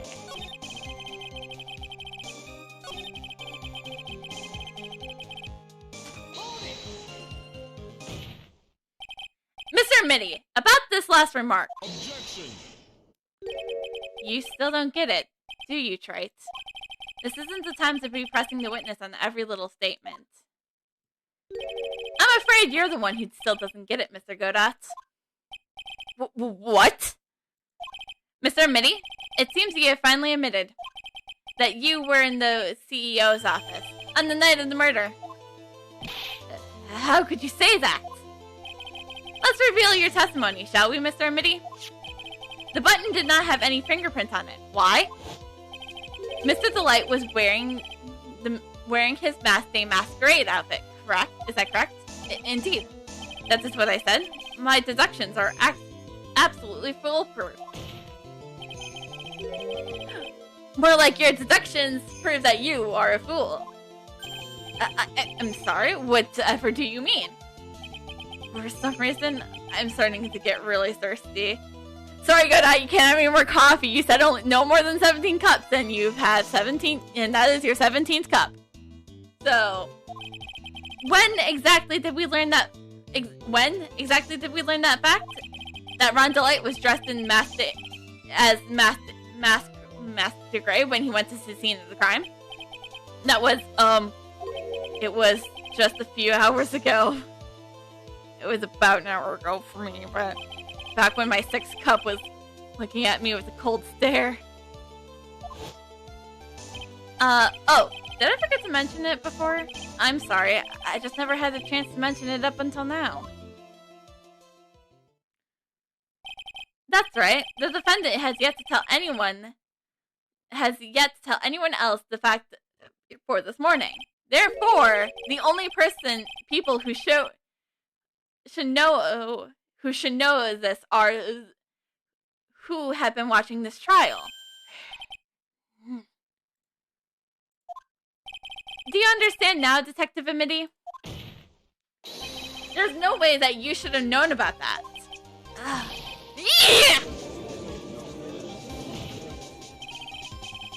You were in the courtroom. You were in the next courtroom being tried as Masked Day Masquerade. So then, enlighten us. Just how did you know about that piece of information? Well, come on, this detective must have known about it. He probably had plenty of chances to find out beforehand. And those chances that's what I wanted to discuss next. That night, Mr. Delight was wearing his Masked Day Masquerade outfit. There is one and only one way for Detective Committee to find that out. Only one way, you say? Please recall, if you will, Mr. Delight's testimony. When I entered the office, there was a suspicious shadow there. a second, my client witnessed the real killer. Objection. But Mrs. Light never saw his attacker, so there's no way to tell whether or not the real killer was Luca Mitty. With that statement, that I will turn this case on its head. Just what are you implying? Mr. Delight saw the real killer, correct. Now if you turn that statement around, it stands to reason that the real killer has also seen Ron Delight. Impossible.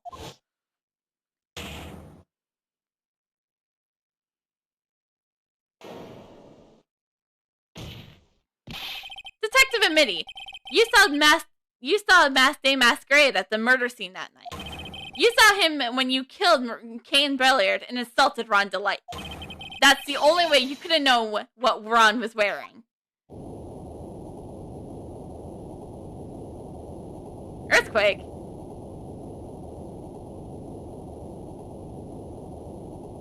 The fuck? Yeah.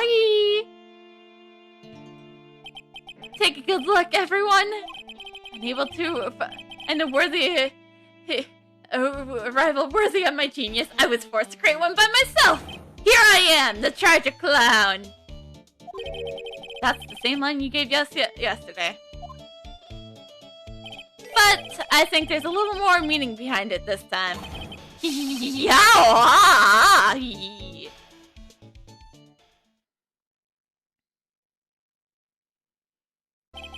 What an awfully complicated incident. You're telling me, Your Honor. Kane Belliard was blackmailing Luca Mitty, who in turn was blackmailing Ron Delight. And upon killing his blackmailer, Luca Mitty tried to frame Ron Delight. Then he claimed to be guilty as Masked Day Masquerade in order to escape his true crime. And to that end, he came up with this plan. To use the double jeopardy rule when making it his alibi. At any rate, it would seem that we finally found the truth. Excuse me. I came to precisely close to finishing the record of an innocent young man. First finishing him was the title of murderer. Don't ignore me! Oh, I didn't realize you were there. Why wouldn't he be? About the verdict. I know. You never committed any murder. That's right. I'm glad you understand that, but I really am Masked Day Masquerade! Huh? So, thanks to that trial yesterday, I'm now innocent, right?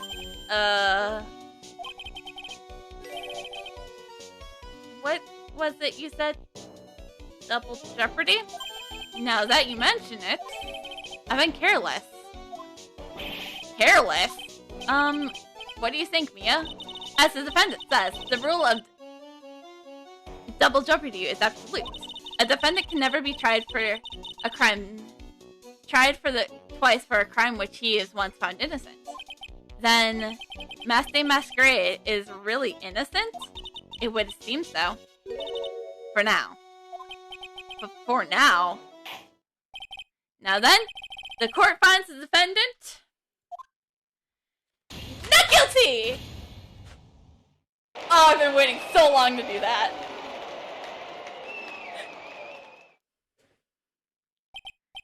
Boy, this really is lucky. Wait, this isn't so good after all. You see, the thing is, I'm still master of the rule. October 14th, 3:35 p.m. District Court, Defendant Lobby Number 4. You did it, Phoenix. Thanks, Mia. It's been a long time, hasn't it? Yeah, it's because Maya doesn't call on me much these days. Oh. I'm just joking, Phoenix. Don't take everything so seriously. But, on the other hand, Maya, she seems kind of torn these days. You mean about becoming the master of the Kieran channeling school? Becoming the master means saying goodbye to our mother. Misty Faye, right? Watch over her, will you, Phoenix? Of course. Anything for you, Chief! Well then, see you around. Mia. Ah, Mr. Wright. I don't know what to say. Congratulations, Mr. Delight. Thank you so much. No, wait. Nothing really matters anymore, though. Now that— Come on! Just be happy already! Maya, you've been cleared of the murder charges and got off as Masked Day Masquerade to boot. But in exchange, I lost everything. Huh? What do you mean? Stealing security information from KB Security, becoming Masked Day Masquerade? I did it all for one reason. For her. You mean your wife? Deceit. She hates criminals more than anything. Come to think of it, she was the one held hostage. She was once held hostage by some robbers, wasn't she? She always said she hated sneaky criminals. I knew that, but once I got fired from KB Security and lost all the money I had, she wouldn't have any reason to stay with me.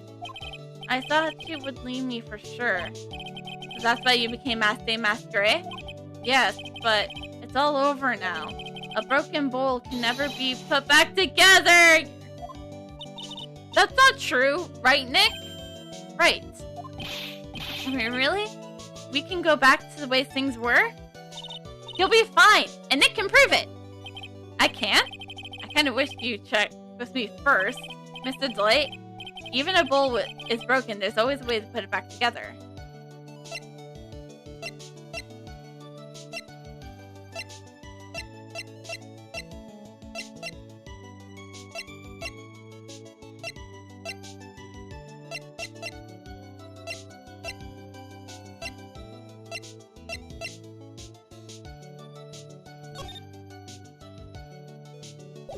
Oh, right!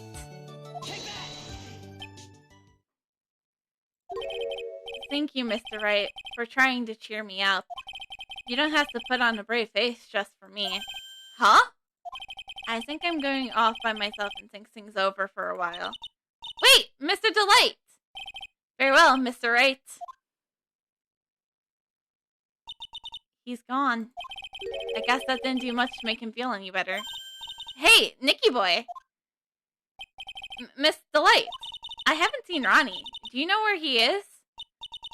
Well, and here I was all ready to throw him a great big not guilty party. Nicky boy. Yes? I'm really glad I asked you to defend my Ronnie. Thank you so much. I'll never forget what you've done for us. Oh, well, take care of yourself. You too, Nicky boy. I can feel my face going red. And it's not because I'm blushing over Godot. I don't know what anyone is talking about. Mr. Nick! Mystic Maya! Congratulations! Talk about bad timing. Mr. Nick! How could you? With another man's wife in front of Mystic Maya! I'll never forgive you! Never, ever!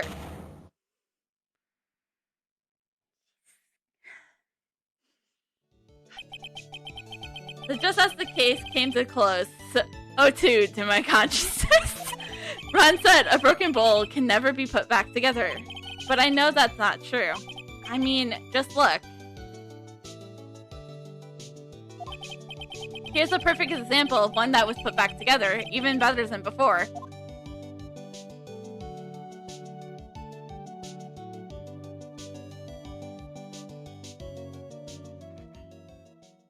We all well played. Okay,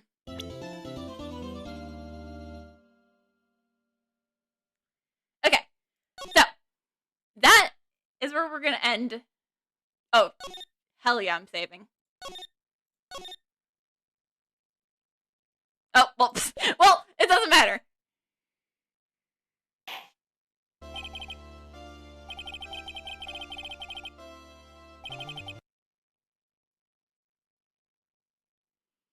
So, that is where we're ending for tonight. It was a real trial, man. I don't know what much to say. We got through it. So, I have yet to talk to people about tomorrow night. So, we may or may not have a Gartic Phone stream tomorrow. But we will be back on Saturday for more Gma TTT2 with friends and viewers, of course, because we always play with viewers. We always play Gma with viewers because we enjoy playing it with our viewers. So, and we'll be back with more Ultimate 6 on Sunday with Madcap and Alexa. And other than that, I hope you guys I really hope you guys enjoyed all the new joyous things of the new stream. Like my new overlay thing. And don't forget, we have the road to 200 progress bar now. Yeah! Before we head out though, Alexa, tell us an interesting fact.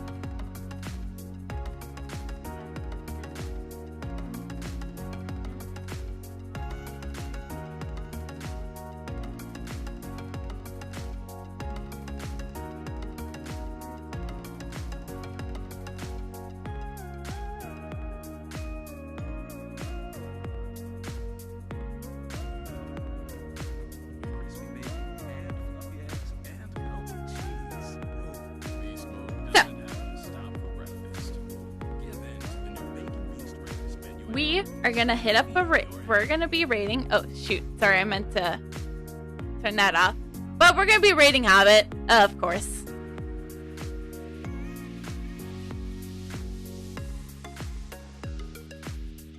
So, I hope you guys all enjoyed tonight, and I will see you guys later. Goodbye.